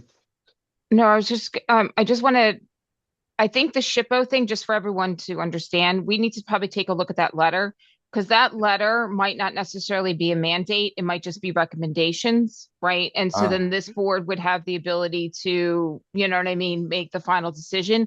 Or even if you wanted to make a different decision, we can always communicate that to SHPO. So once we see the letter, we'll have a better sense of, what their specific requirements are. So I just want to let you know, sometimes SHPO does make mandates, but a lot of times it's usually recommendations or suggestions. So we'll take a look at it and we'll kind of get a better sense of what it is exactly that they're looking for. Yeah, that's a very good point. I think that would be very helpful to look at. I'd just like to repeat the previous comment, maybe Seth made it about the storefronts. I think anything you can do to break down the scale of it a bit more, I think would be welcome. The same with the entry doors. Can we go back to the rendering because it's not a finding center. So yeah, they're also related to the storefront.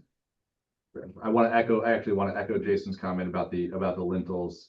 And I think it's kind of in or out with the kind of, this is historicist. And so if you're going that way, I think that adds a little bit of texture and breaks things up a little bit. I think those turn into block lintels and it's beginning to look like something that I don't think we want it to be. But I also want to talk just about, talk about the scale of the storefront. I'm also, this relation of the storefront to the rest of the building above sticks out to me. It's like someone just kind of shoved everything kind of inverted from the outside. So like the main entrance door is like the center of it it's not even the center of it. Part is kind of like awkwardly lands below the stairwell, the recessed kind of bricked in windows. The main entrance, obviously, it lines nicely with the center, but then also on the other side, the storefront that has zero relation to what's going on above and kind of ends awkwardly underneath where one of those windows are. And I think kind of organizing that and a little bit more logically would help this read, better. Yeah, well, looking at it from here, Mr. Chairman, I'm even thinking that maybe that, that what I'm calling the sign banner, that fascia could even be a little deeper, could be a little bit heavier to even cut down the storefront scale. I know there's a break, but even like historically, right? Like you're not going to have your windows are lined up because your structure is moving through the building, right? And so when I realize this is built differently but it feels wrong, it feels off. And even if it works and you're going to have a line to break it up, you're still going to see this, and you see this from far away, right? When again, someone mentioned the renderings from kind of coming the south side of 9, north side of 9, coming up Main Street. You already got 3 prominent vantage points.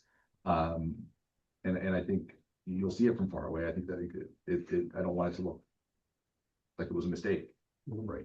Where is related to that too? Where would the signs be for the store?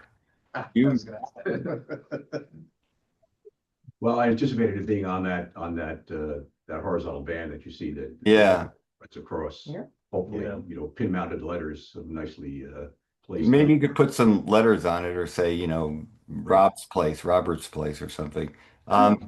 Related, it's interesting, the comment Seth made, I think it was Seth, getting back to the idea that it's historic renovation, you look at the way buildings are now on Main Street, so many other main streets, there's a lot of disconnect between the ground floor and the floors above because storefronts keep shifting, et cetera, et cetera. We've got those here in Ossining.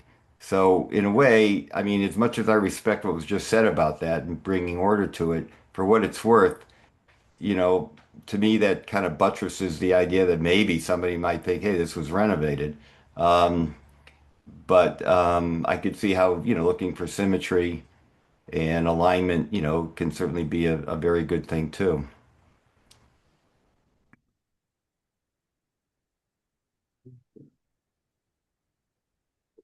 Is there a canopy, by the way, over anything? Will any canopy be there? Are these entrances recessed?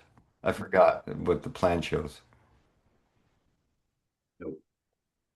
And just, maybe related to the canopy question, just that entrance sequence for the retail entrance, there are those broad, I don't know how well defined they are, certainly in this drawing, and maybe you have them in other drawings and renderings, but just kind of understanding the depth of that door in there. Yeah. So there was the original rendering kind of showing the relationship to Midas And because this is, this is a curved, right? This is a big curve. We're looking at what I'm reading is a totally flat facade and kind of understanding how it relates to the buildings on either side and how it relates to the street front as it wraps around. Right.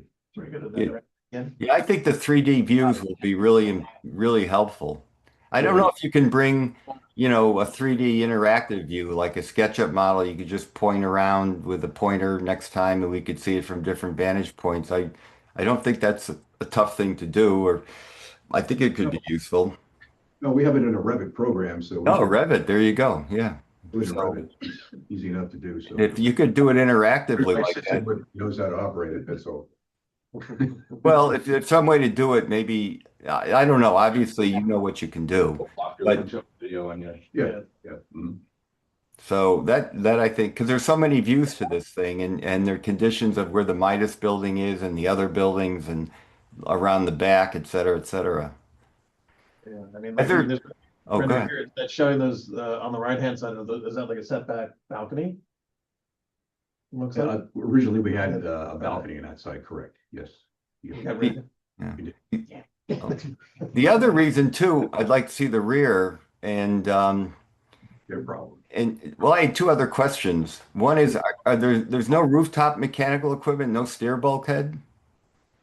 There's a stair bulkhead you see from the rear of the building, and there is some rooftop mechanical. There's also a green roof predominantly on the roof. Oh, I didn't see anything sticking up, but is the parapet that high that it covers everything? Yes, it is, yeah. That's Oh. on the left-hand corner, upper left-hand corner. So that's the front entrance sticking up there on the back. Correct, yes. Gotcha. Well, I think also, a bird's eye view from any direction would be great too. It'd be terrific to see the green roof. I think Yeah, that's well, again, we can do great to that see. with the Revit program. You can see from any. Can we scroll down a little bit? I just Cut want to remind. sections, you can see anything you want with that. Yeah, you can see the whole back elevation. And just as a reminder that this is also public facing. So this is, the back of the building is actually, as this is designed, is on that parking lot. By the rec center. By the rec center, right? So this is actually, it's visible to all. Gotcha. Is that a glass garage door, or is that metal panels, or? It's a glass garage door, yes. Yep. Oh. Yeah, stuff like that in the rendering would be great to see. Right. Yeah. Absolutely. And I do appreciate that you're keeping the same level of detail on the rear facade as you are on the front. Yeah, no, it's important. Of course, we realize it's still just as important. Okay. You can some. Other comments on this, guys? Yeah, again, we'll come back with something descriptive. Okay. Better look at it. All right.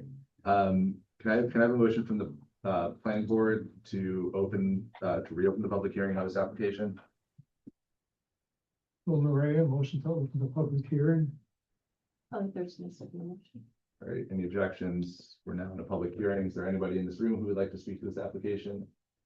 I don't see anybody. Is there anybody on Zoom who would like to speak to this application? You can use the hand raise function. And I don't see anybody. Can I have a motion from the planning board to adjourn the public hearing?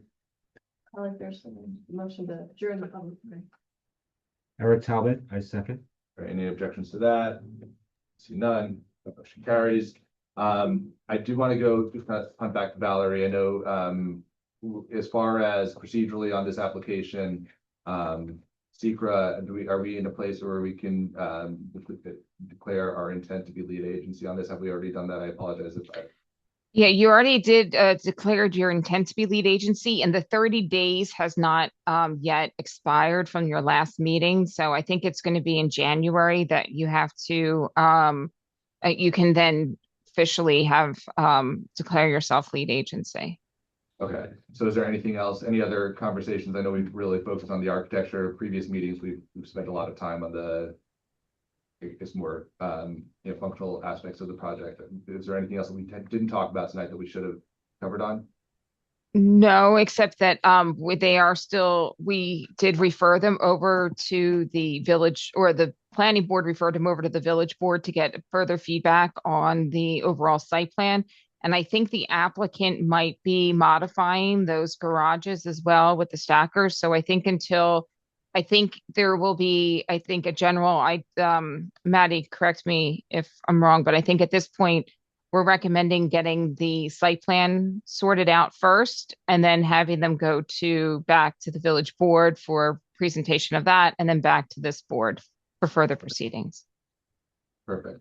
There was one more thing that I wanted to mention, and I Yeah. know, Mr. Sanziel, I know you guys have been working with Paul, the village engineer's office. Right. I wanted to also just mention very quickly, Mhm. that as folks probably know at this point, we're still waiting on final approvals from DOT, but the Route 9 road diet does pass in front of this building. Okay. And I think, a pedestrian bump out had been contemplated in the front. So just to the degree that it's on everybody's radar, I don't believe it affects anything here. But just from a vantage point perspective, I wanted to make sure that that was. I mean, for site plans, it would be great to see, even if it's like a dotted line, proposed future, bump out. Mhm. I think that would be really helpful for us to see if you have the access to that information, or if that can be shared. Yeah, I'll ask, Yeah. Rich Cordone and Jen Myers, maybe.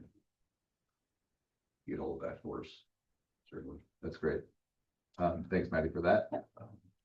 If I can just. Yeah, no, we're gonna let it pump back to you. So. Yeah, what Valerie was mentioning about the parking, so it would be much discussed, stacking units Yeah. are not gonna work. Okay. We, I had a conversation, with, I think I mentioned New Rochelle, where they're using them a lot in their apartment buildings. And I had a conversation with Paul Bott, the commissioner, as well as a couple of the reps, and nobody recommends that tenants utilize these things. Okay, so here we go. We're following that direction. So now we're short 16 parking spaces. Okay, so I don't know where that we, we've got a nice project here. We don't want to lose it. We got to figure out a way to make this happen somehow. So I don't know. We'll be speaking with the village board again if they're willing to somehow, if we could purchase that many spaces, we're willing to do so. If part of it's a purchase or a variance application. I don't know. Right. I mean, I think, it's been articulated with this board, this is a uniquely challenging site. Right. But it's also a really prominent one in the village, and it's assuming that there's nothing there. And so for what that's worth. Okay, so thank you. I guess, are there any other questions for the applicant from any of the many members? I don't think you have any other questions for us. All right, I've already checked with staff. Do we have a motion from the planning board to adjourn this application? I'll entertain the motion to adjourn the application. I didn't do a second the motion. All right, any objections to that? There are none. You are adjourned.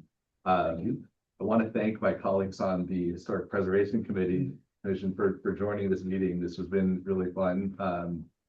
And there's a lot covered, so this was great. You guys are totally welcome to hang out, and we're gonna go through a few more items tonight.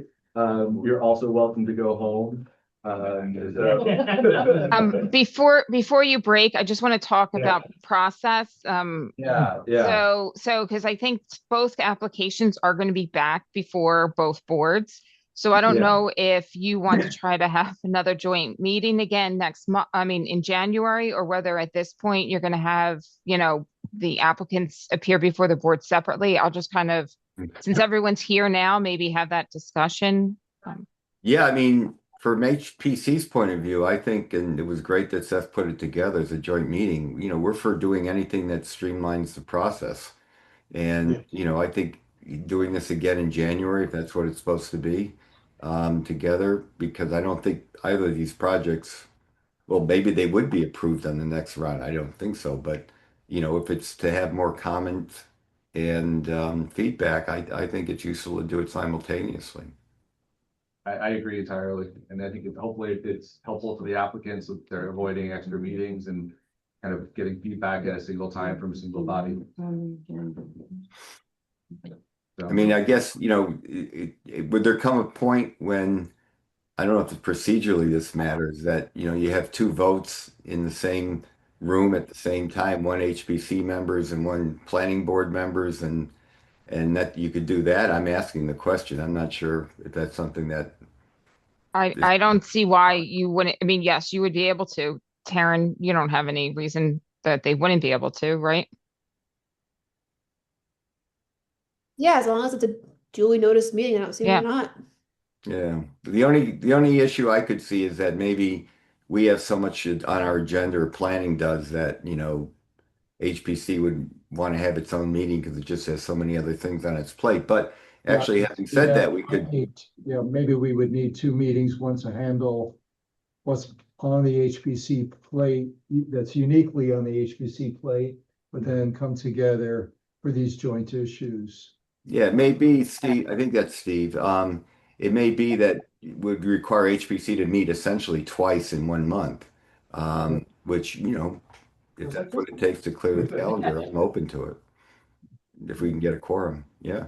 Okay, great. So we'll have Jamie, after the break, we'll coordinate. We have a little bit of time. We'll coordinate that with everybody, but it sounds like we'll try to have a joint meeting again for these two applications. Yeah, I'm in Okay. favor of that. Yeah. Great. Thank you. All right. Thank you. Valerie, thank you. Thank you. Historic board. I think that's it for me, right? Reservation. Happy Thanksgiving, everyone. Well, and bring all this. I know it's a lot of carrying stuff for you. Busted. HPC, see you next Thursday, 12 o'clock. All right, thanks, guys, again. Do you guys want to? Awesome. You know what? I wouldn't usually. Yeah. I'm gonna move my. Thursday. Can't say. Is it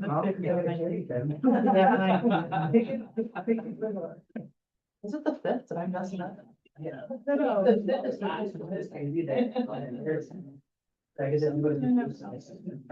Oh, really? Well, we're, HPC, it's Friday the 5th. It's Friday the 5th. Friday the 5th. Okay, Friday the 5th. Sorry.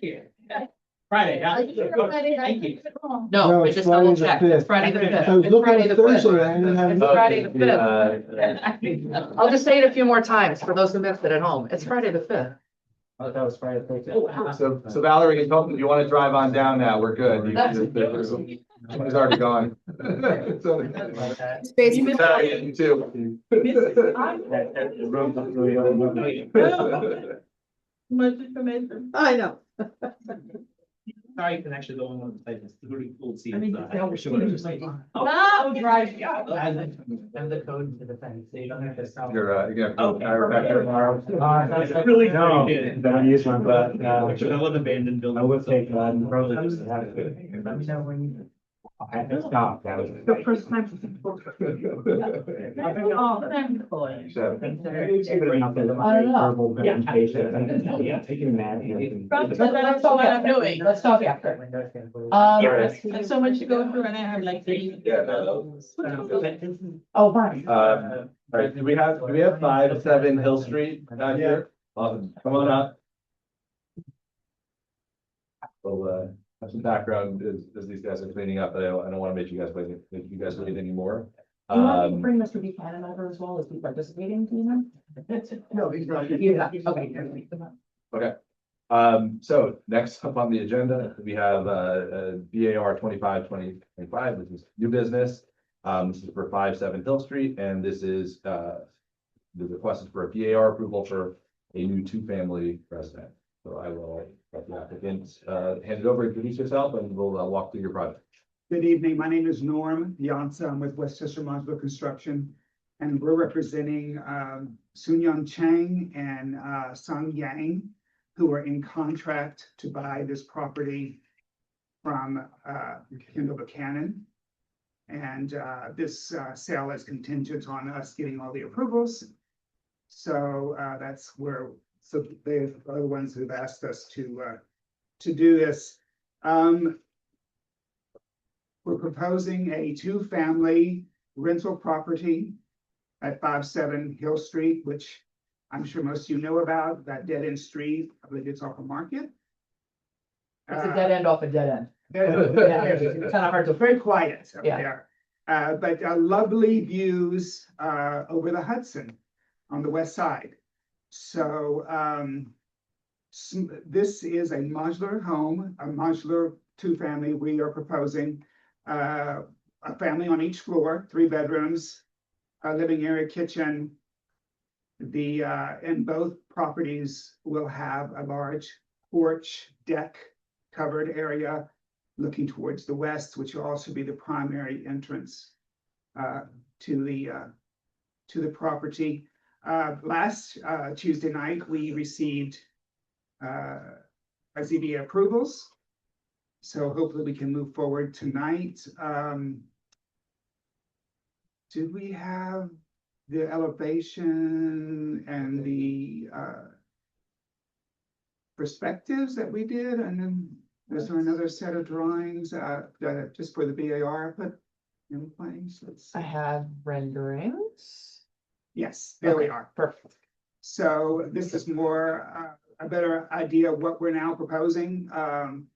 Very simple shingle roof, siding, white trim, a TimberTech deck on those porches.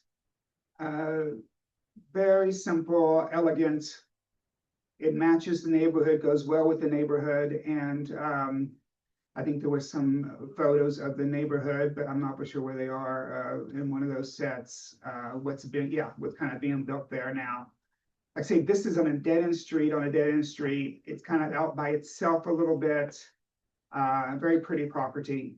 But I think that what we are proposing definitely works with the scale of the housing that is there already. You read my mind, Maddie, thank you. No, because I think when this presentation happened last week, the same gentleman said, "Oh, you're probably familiar." I said, "I am not familiar at all." And I've lived here for longer than I like to confess.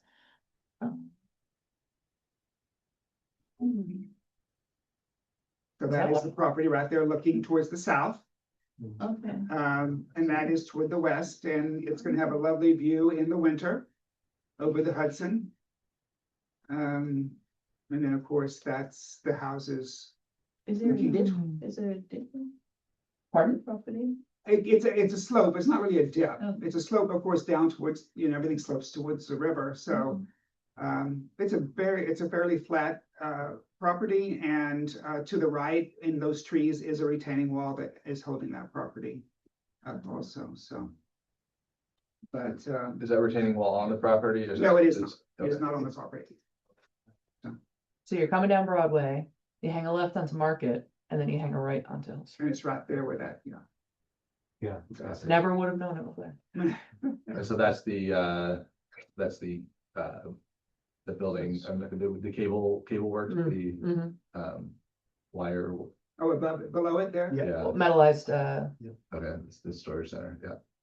Along Water Street. no, that's not metallized carbon. Where am I? Wire mill, It's the wire mill. It's Yes. it's a recent application. Yeah. Okay, so can we look at the elevations again? Mhm. And kind of keep that up, that Google image in the back of our head. So where is, when we're standing up, what's our view when we're on the street?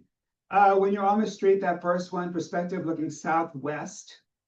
You see that the driveway on the site plan is kind of like there to the left. So as you come down the street, you're gonna see that's pretty much the front elevation where those 4 windows are that face the street. That's what was throwing me off. Why isn't the front of the house the front of the house? We built it, I mean, the owner wanted, or the new prospective owner, liked the idea of the views towards the water and the porches, covered decks towards the water. That sidewalk there on the right of that one perspective goes out to the front.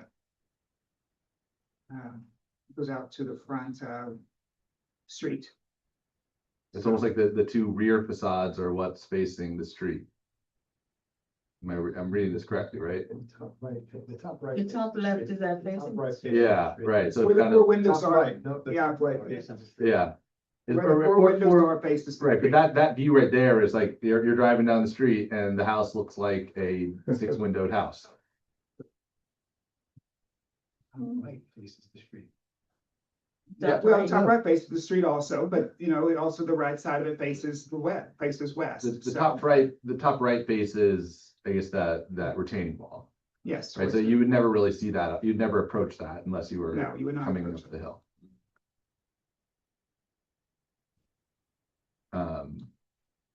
I think, architecturally, it's well defined, the house looks Pretty. nice, yeah. I'm concerned about the siding and about how it, kind of like turning its back to all the other houses on the street and how I would feel if I lived on the street and this, everybody who's looking at this house, except for, if you're literally on the roof of the wire mill, is seeing that top left.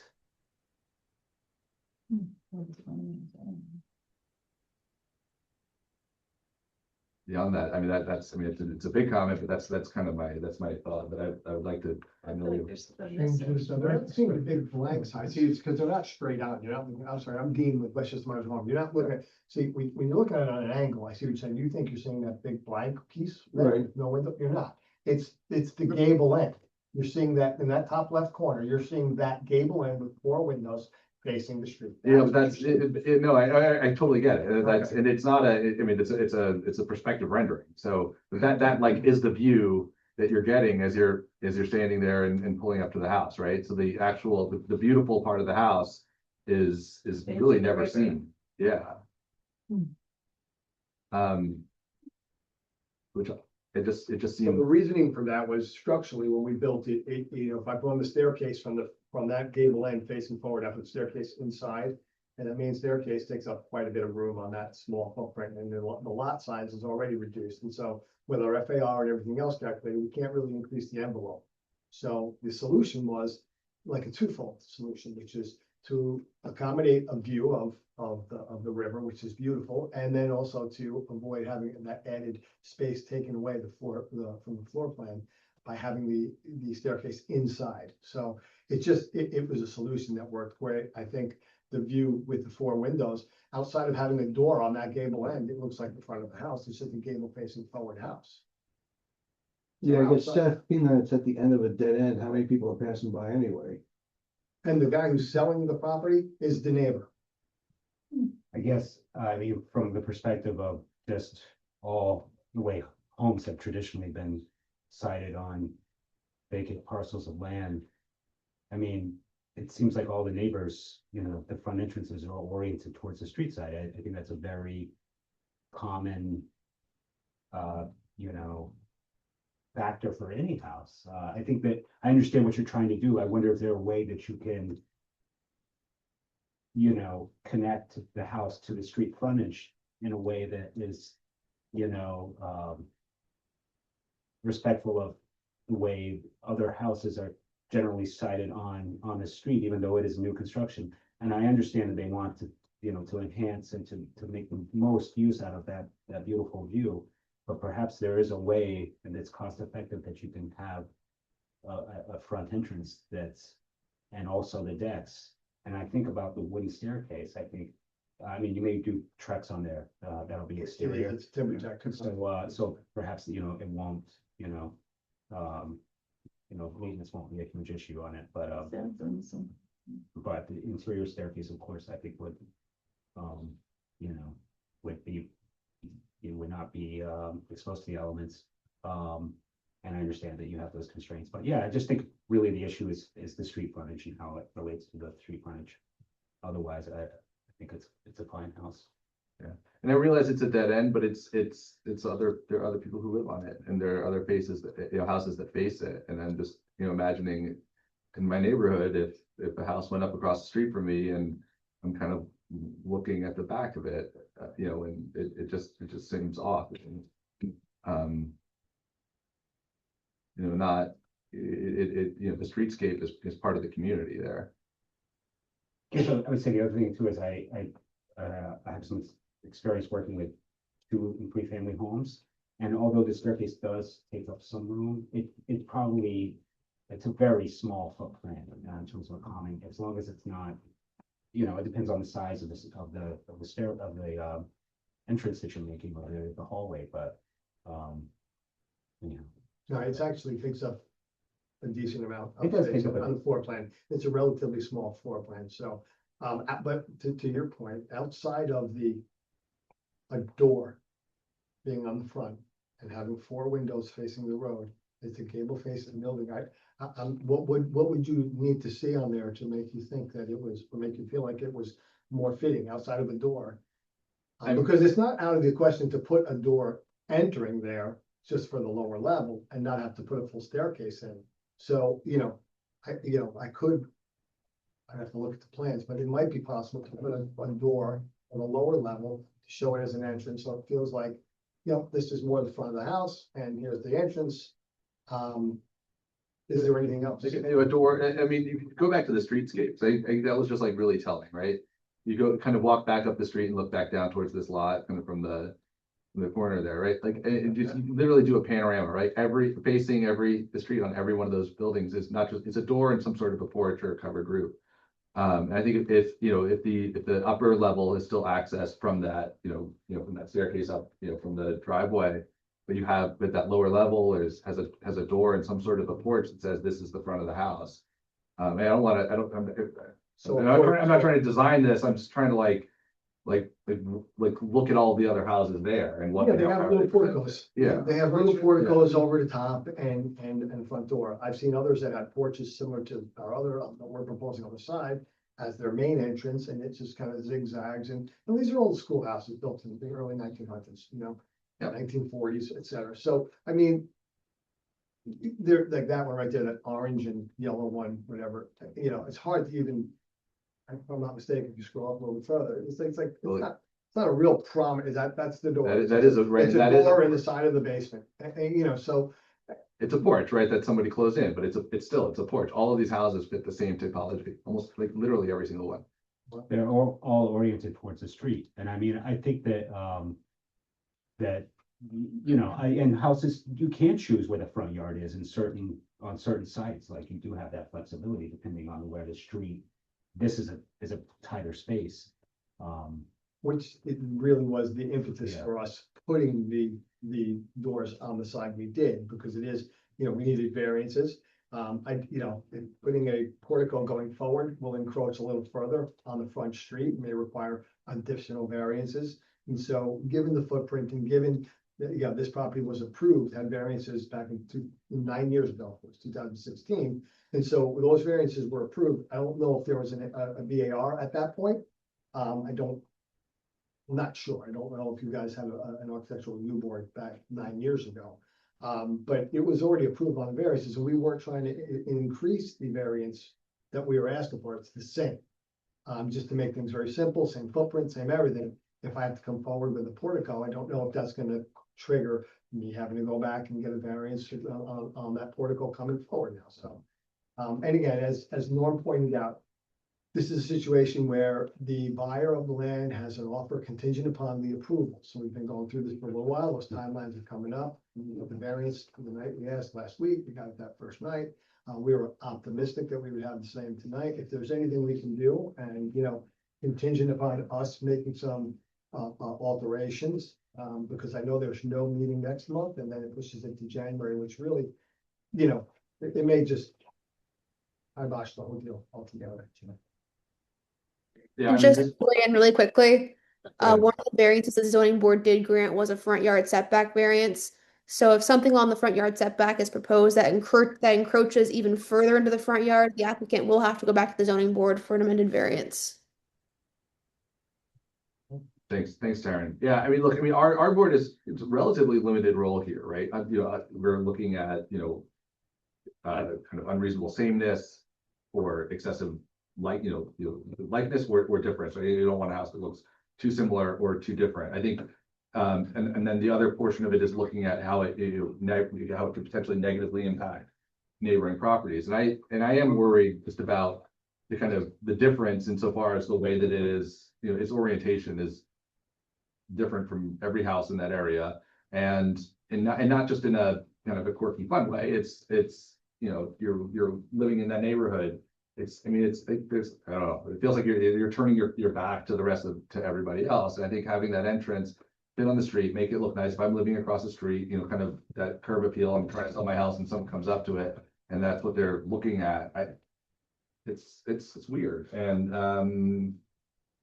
I think it's a problem. I'm one voice. We're a board here, so Yeah, I know. I don't think I agree with that. I Yeah. think I wouldn't care if that was the house. Of course, I'm not spending my time looking at that house. And I think if I'm buying or renting there, I want to see the water. And I'm fine with that. I don't think it's a big deal. I don't, excuse me, I'm sorry, I don't have much of a voice tonight, but I just wanted to say that I really agree with Seth and Eric. I'm very uncomfortable with the way the house is currently sited, and I don't, I don't want to deprive anybody of the view, but I definitely think that the property needs something facing the street, an entrance of some sort to connect to the neighborhood as a whole. So I'm definitely not comfortable with the design as currently proposed. So I also want to reiterate that to me, part of it is it's a dead end street. So it's not like people are going back and forth all the time looking at this house. It's really limited to the people who live there. So 2 or 3 houses. I don't know. I don't think I have a problem with that. I had no idea there was a river right out that front, those porches. So it was a wake-up call for me when I learned that. And if the buyer of this house wants it that way, who are we to say no to them? I mean, it's contingent, the sale of this thing is contingent on this getting approved. Right, I mean, as a board, we're not, the sale is their issue, right? So, but, and the only thing I would say to that, and they can look at the river, they can have a beautiful porch looking over the river. Like, that's not, I'm not saying, all of those things are great, and I would do the same thing. There are so many ways to do that without kind of making the street suffer and making the neighbors suffer. Whether it's 2 neighbors or whether it's everybody in Ossining who drives by it, I think our role is to, kind of be the eyes and the voice of the village, the neighbors, and the people who live here. If it's also one consideration, just for a matter of perspective for the board, this is a duly noticed public hearing before the BAR as well as the ZBA. I can tell you that no one from the public showed up for the ZBA for the variances. Yeah. So the public has had the opportunity to weigh in on this application. Just for perspective. It's No, thanks, Sam.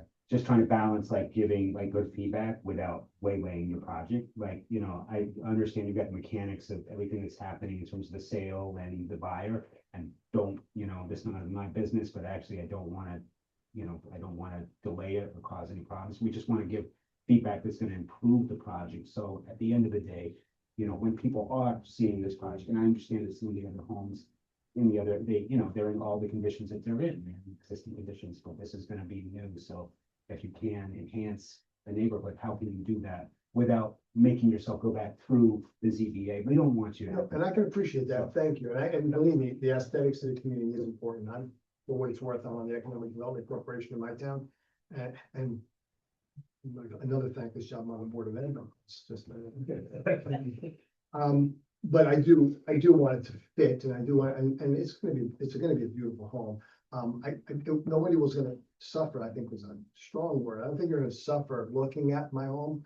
But now I'll do an extra good job to make sure you don't feel that way.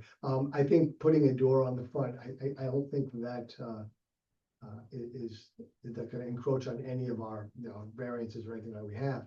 And I think we can dress up that entrance to make it look, because I can do a small, without putting anything on the ground to hold up a portico. I can do a small little, only like a for the weather, to give you some aesthetic appeal, some curb appeal.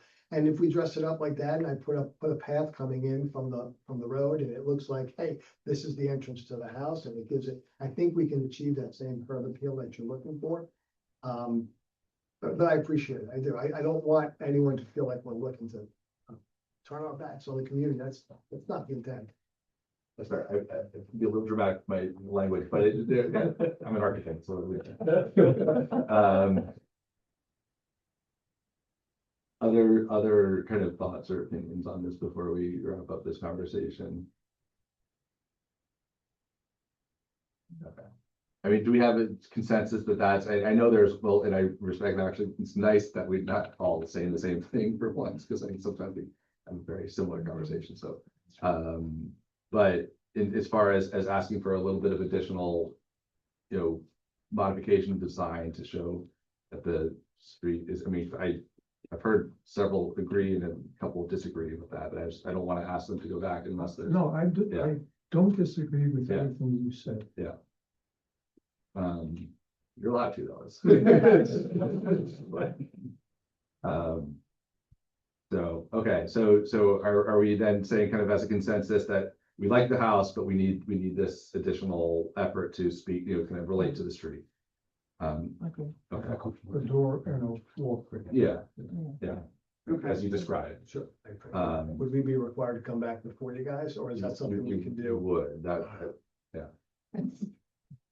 You guys want to make a special meeting next month? Because you're off next month. yeah, we don't have a meeting. There's no way I'm forgive my Yeah. naivete. There's no way to do that, like saying, okay, contingent, like with the parking We space. can't do that. No, I mean, we're happy to produce new drawings and submit them. And I mean, that to keep this project moving forward with these owners, that we really need an approval for this. But, like I said, we can, some a door, maybe, 3x3 step, a sidewalk, a gable with some corbels, something that's showing. What you're describing sounds like what we're looking for. We can't approve or make a condition based on an undesigned element. We really can't.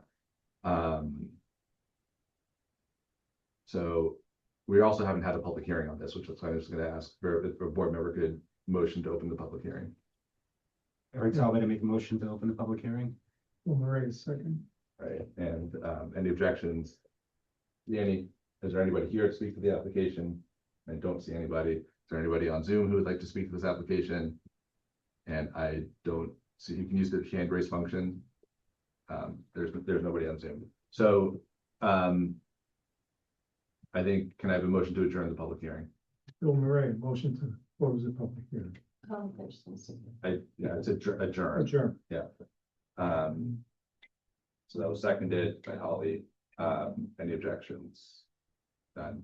So the public hearing is adjourned. So we do need to see, these modifications just based on the conversation we had tonight. And if you can bring that back to us, I think that, we've had a long conversation today. I don't think the second conversation would be very long, but. All right. We're getting ready. Thank you. Can I have a motion to adjourn the application? Eric Talbot, I make a motion to adjourn the application. Are they be a second motion? And any objections? None. Thank you, guys. All right, so we do have next up on the agenda, this is correct. So we're up to continuing business. So we have 12 Willow Street, which is a BAR, which I think we saw a couple of meetings ago. Exterior renovations and alterations to a attached garage. We have the applicant here, like Sergio. Sergio's on his way, and then Edison, I think, is a property owner, so I'm gonna bring him over to you. And I think, as I'll wait for them to come in.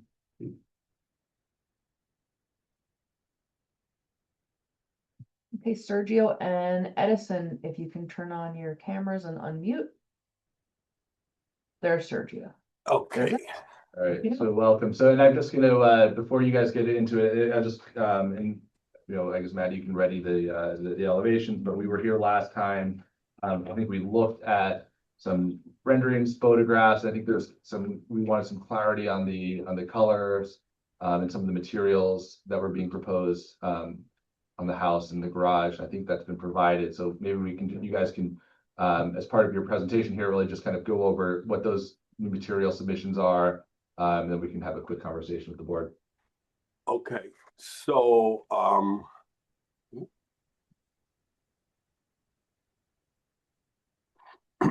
so the roof material is what's shown here. We didn't talk about that, and all the way at the end is the stucco color selected. Can you scroll down? Yeah, that is the stucco color called charcoal. Okay. Yep, and that you have the decking material, that's for the railing, and the decking material that's used on the porch, the front porch. Can we go back to the elevations, and then I'll open it up to the board for any questions. So this is a brick building, right? That's being stuccoed? It's a brick building, and we discussed leaving the corbel on top exposed The windows are gonna be black clad, black stucco, and then white trim. And that's the decking that you were just showing us, that it'll match the materials that were shown in the photos that we saw a moment ago. Yes. Mm-hmm. And then the garage is the same black stucco or charcoal. Sorry, Yes, and that has been stucco already, so on the pictures you can see.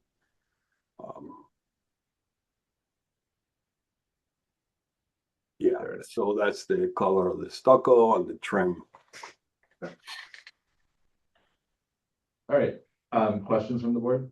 One that's real close to the other building. Yeah.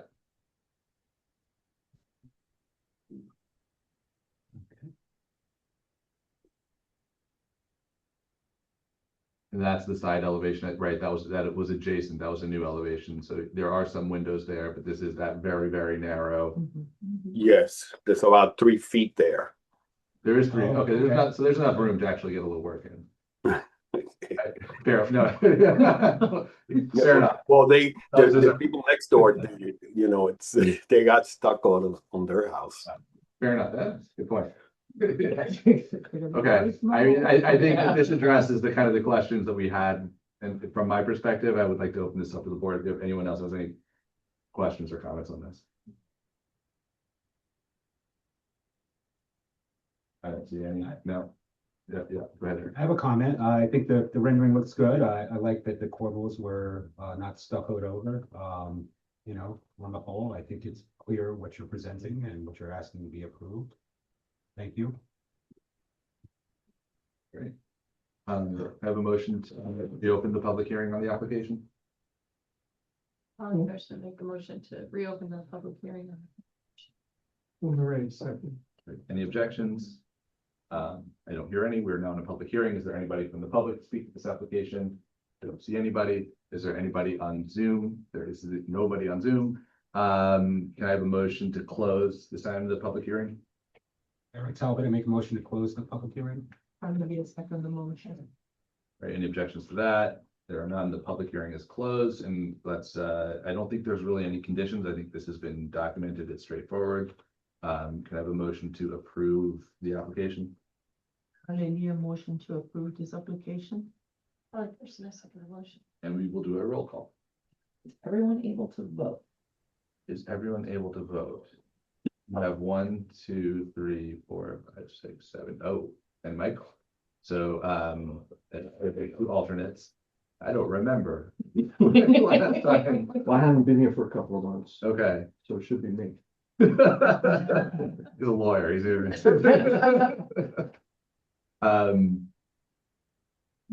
putting me on the spot. Thank you. Well, it's true. I haven't been. Fair enough. No, that's fair. It's fair, and you kind of asked and volunteered. So we'll have Richard vote on this one. If we have another vote this evening, then I will have Pam vote.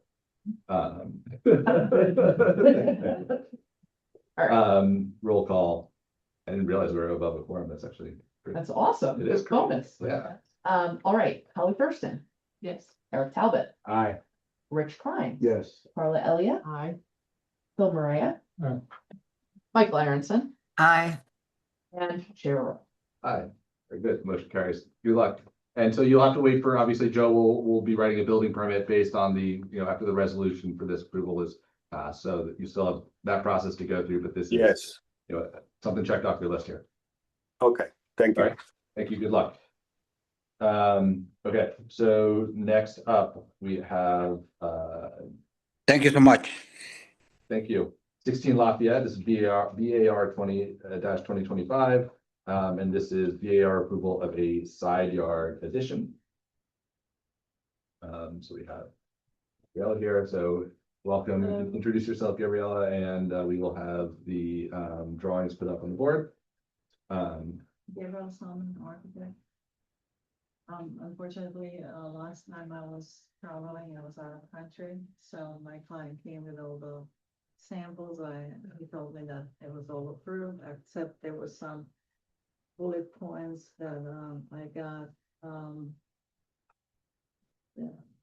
don't know if everybody remembers them, but they wanted the scale of the second floor addition is overwhelming to the first floor. So if you could go back to the picture. The first one? All right, so as you can see, the plane where the door is and the plane where the Sorry. back, second floor is, it's a different, it's about 6 foot out, right? So when you look at the elevation, it's a little bit deceiving. That bottom floor feels like, it's squished by the top floor, but it's just in 2D, right? Two-dimensionally, otherwise we're planning to, do a deck terrace. Let's put the drawings up, I think it'd be helpful to see those.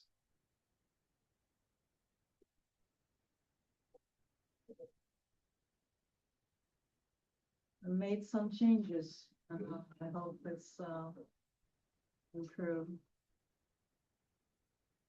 So Yeah, but- that bump out continues to the end of the addition. And then, on top of it is the terrace, and beyond that 6 foot in is the back wall. And we added some windows on the bottom, we took some windows from the top, and also we, lowered the roof, so that the roof on the side elevation, as you will see, will match. They're all on the same level. So originally the roof line was a little steeper. Correct. Yeah, I think I remember, yeah, so the bottom, there were like, it was just like a door with nothing else down below. Yeah, that door is, there existing, I think they, Well, there were 2 doors, right? That was the, Yeah, can we go back this to was a the, door and that was, no, no, I there's think, the door in the window. here. If you. no, that's the back of the house. So if you. It might be look at- helpful just to quickly look at what we, because I actually, I think this is a big improvement Yeah. over what we saw. Yeah, This yeah. is what it was, we're not changing that. No, door. I'm talking about the previous iterations. This is it. Yeah, that was the previous iteration. So they added some wind, it's kind of it was very, We try to balance a little bit. you know. yeah. There's 2 new windows on the top. There's another window downstairs. It kind of opened up the front of the house, so it didn't feel so stark. I mean, I think it looks a little, and the roof line has become a little less severe. the 2 doors, right? Yeah, and it was just, there were very few windows in the top, and that was the top heavy, is that the slope of the roof was, I think, just kept the existing slope, and it was kind of overwhelming, so this is a little more. Oh, also there, every window is an extra cost, so it was, that elevation was budget friendly to the owner. So we had to go beyond that in this rendering. It looks much better.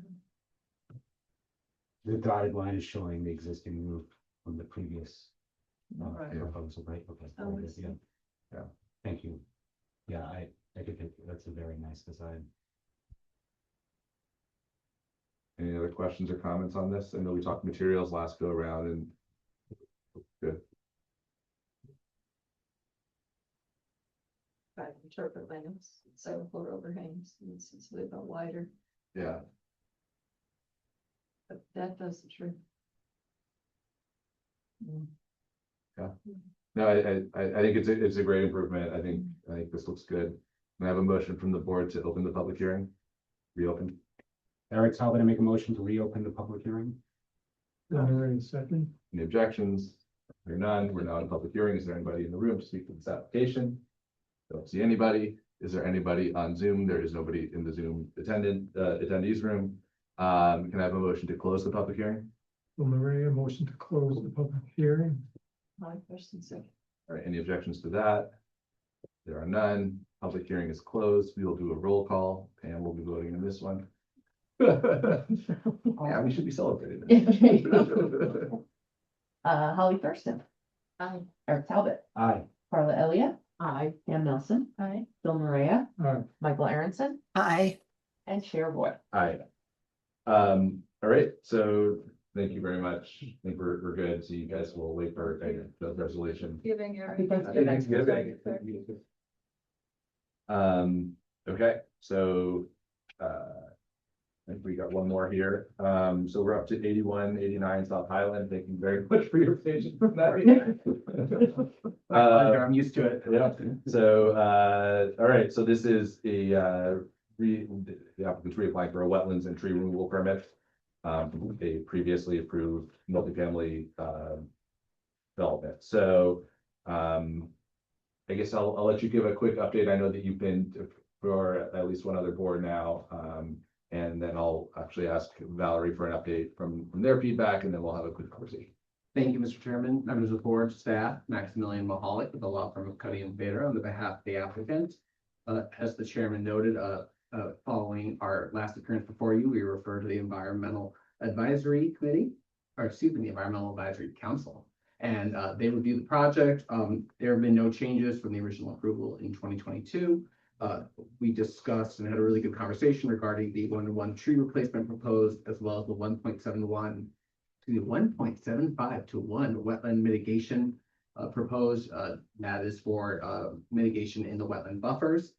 And from there, we returned to you this evening seeking the reapprovals. I know Dan Patrick was before you last from our office.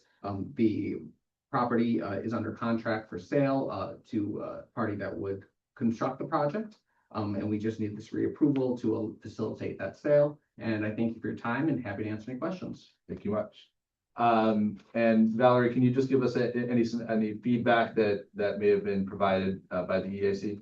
Yeah, sure. So the EAC, I mean, basically they reviewed the application again. They felt that the first round of review from the applicant when they were first approved, that they really spent a lot of time dealing with the wetlands mitigation and as well as the overall like tree removal and replanting. So they felt that based upon their first iteration of review of the application and the fact that nothing is being changed, they felt comfortable moving forward with the application still proposed as is. And they also felt that it met any of the newer tree removal regulations as well. Thank you so much. And just, I guess that's the name of the game. No changes. The project is exactly as it was first approved, and presented and approved to both boards. Correct. Any questions from the board? Let's see any. Can I have a motion to reopen the public hearing on the application? Eric, so I'm going to make a motion to reopen the public hearing. First and a second. Any objections to that? None. Public hearing is in session. Is there anybody here from the room? I'm just gonna get on these guys one. No, nobody in the room. Is there anybody? There are no attendees. I would just like to note that on the agenda, there were a few emails from the public regarding the application. So feel free to look at those. I'm sure board members have seen those. I think that, just the fact that application is where it is. We've had feedback from the EAC, who I think is a really thorough body here in the village. And it is, satisfies me. So unless there are any other questions from the board, can I have a motion to adjourn to close the public hearing? There's a motion to close public hearing. Already second. Any objections to that? There are none. I just, Valerie, is there anything else, or Taryn, that we should ask or didn't on this application? Good on my end. I'm also good too. Okay, can I have a motion to approve the application this is for both the wetlands and tree removals permits? Eric, go ahead, sir. Can I be a motion to approve the application for wetlands and tree removal? Eric, how about I say? And we'll do a roll call, and I guess we're back to Rich. Yeah. Holly Thurston. Eric Talbot. Aye. Rich Klein. Yes. Yes. Carla Elliott. Aye. Phil Maria. Aye. Michael Aronson. Aye. And Chair Roy. Aye. Very good. Thank you very much. Mr. Chairman, members of the board, staff, thank you so much. Have a great night and have a great Thanksgiving. Cheers. Thank you. Thanks. All right. All right, guys, I think we're pretty much there. On the adjourned list, is there anything that should be brought to our attention, Valerie? No, no. I think you know the status of all those applications. They're all waiting, basically village board review and approval for the payment in lieu of parking, and they'll be returning to you. Okay, sounds good. Any other like housekeeping that we need to deal with? Just a reminder, the Village and Town Holiday meeting is Friday, December 5th at noon. Friday. I'm gonna show Thursday. Sorry. I'll resend it around via email. And Maddie, we keep getting emails about courses we're supposed to be taking? Yes. Yeah. Good point, good point. So very, very quickly. Okay. Separate and apart from the continuing education requirement that, if you need help still satisfying, please speak to me, Valerie, Jamie. There is mandatory annual workplace violence prevention and sexual harassment prevention online trainings. You all should have gotten an email to your village email and then several annoying reminders. I think I have them set for like every 15 minutes. But all joking aside, it's a mandatory state requirement. Everybody's got to do it every year. So if you don't think that you'll be able to complete it before December 31st, please alert me, and we'll work something out. But other than that, that's an annual thing, and I'm sorry. How long are those sessions, do you know? I mean, they're interactive, right, by design, because we want to make sure that you're Right. continuing to pay attention. But I think even if you go at a snail's pace, I think 90 minutes is probably as long as it'll take to complete both. Sounds Total. That's about right, yeah. Yeah. Sorry, snails. All right, can I have a motion to adjourn the meeting? I'll first make a motion to adjourn the meeting. I already second the motion. Any objections? None. Thank you guys very much. Have a great Thanksgiving. and Yeah, New Year's. happy Thanksgiving. Happy Happy New holidays. Year. We This is our won't- last We're not meeting till January, right? year. Happy holidays, happy new year, happy Yes, Thanksgiving. all of it. Feel better, Michael. Thank you. Hey, everybody.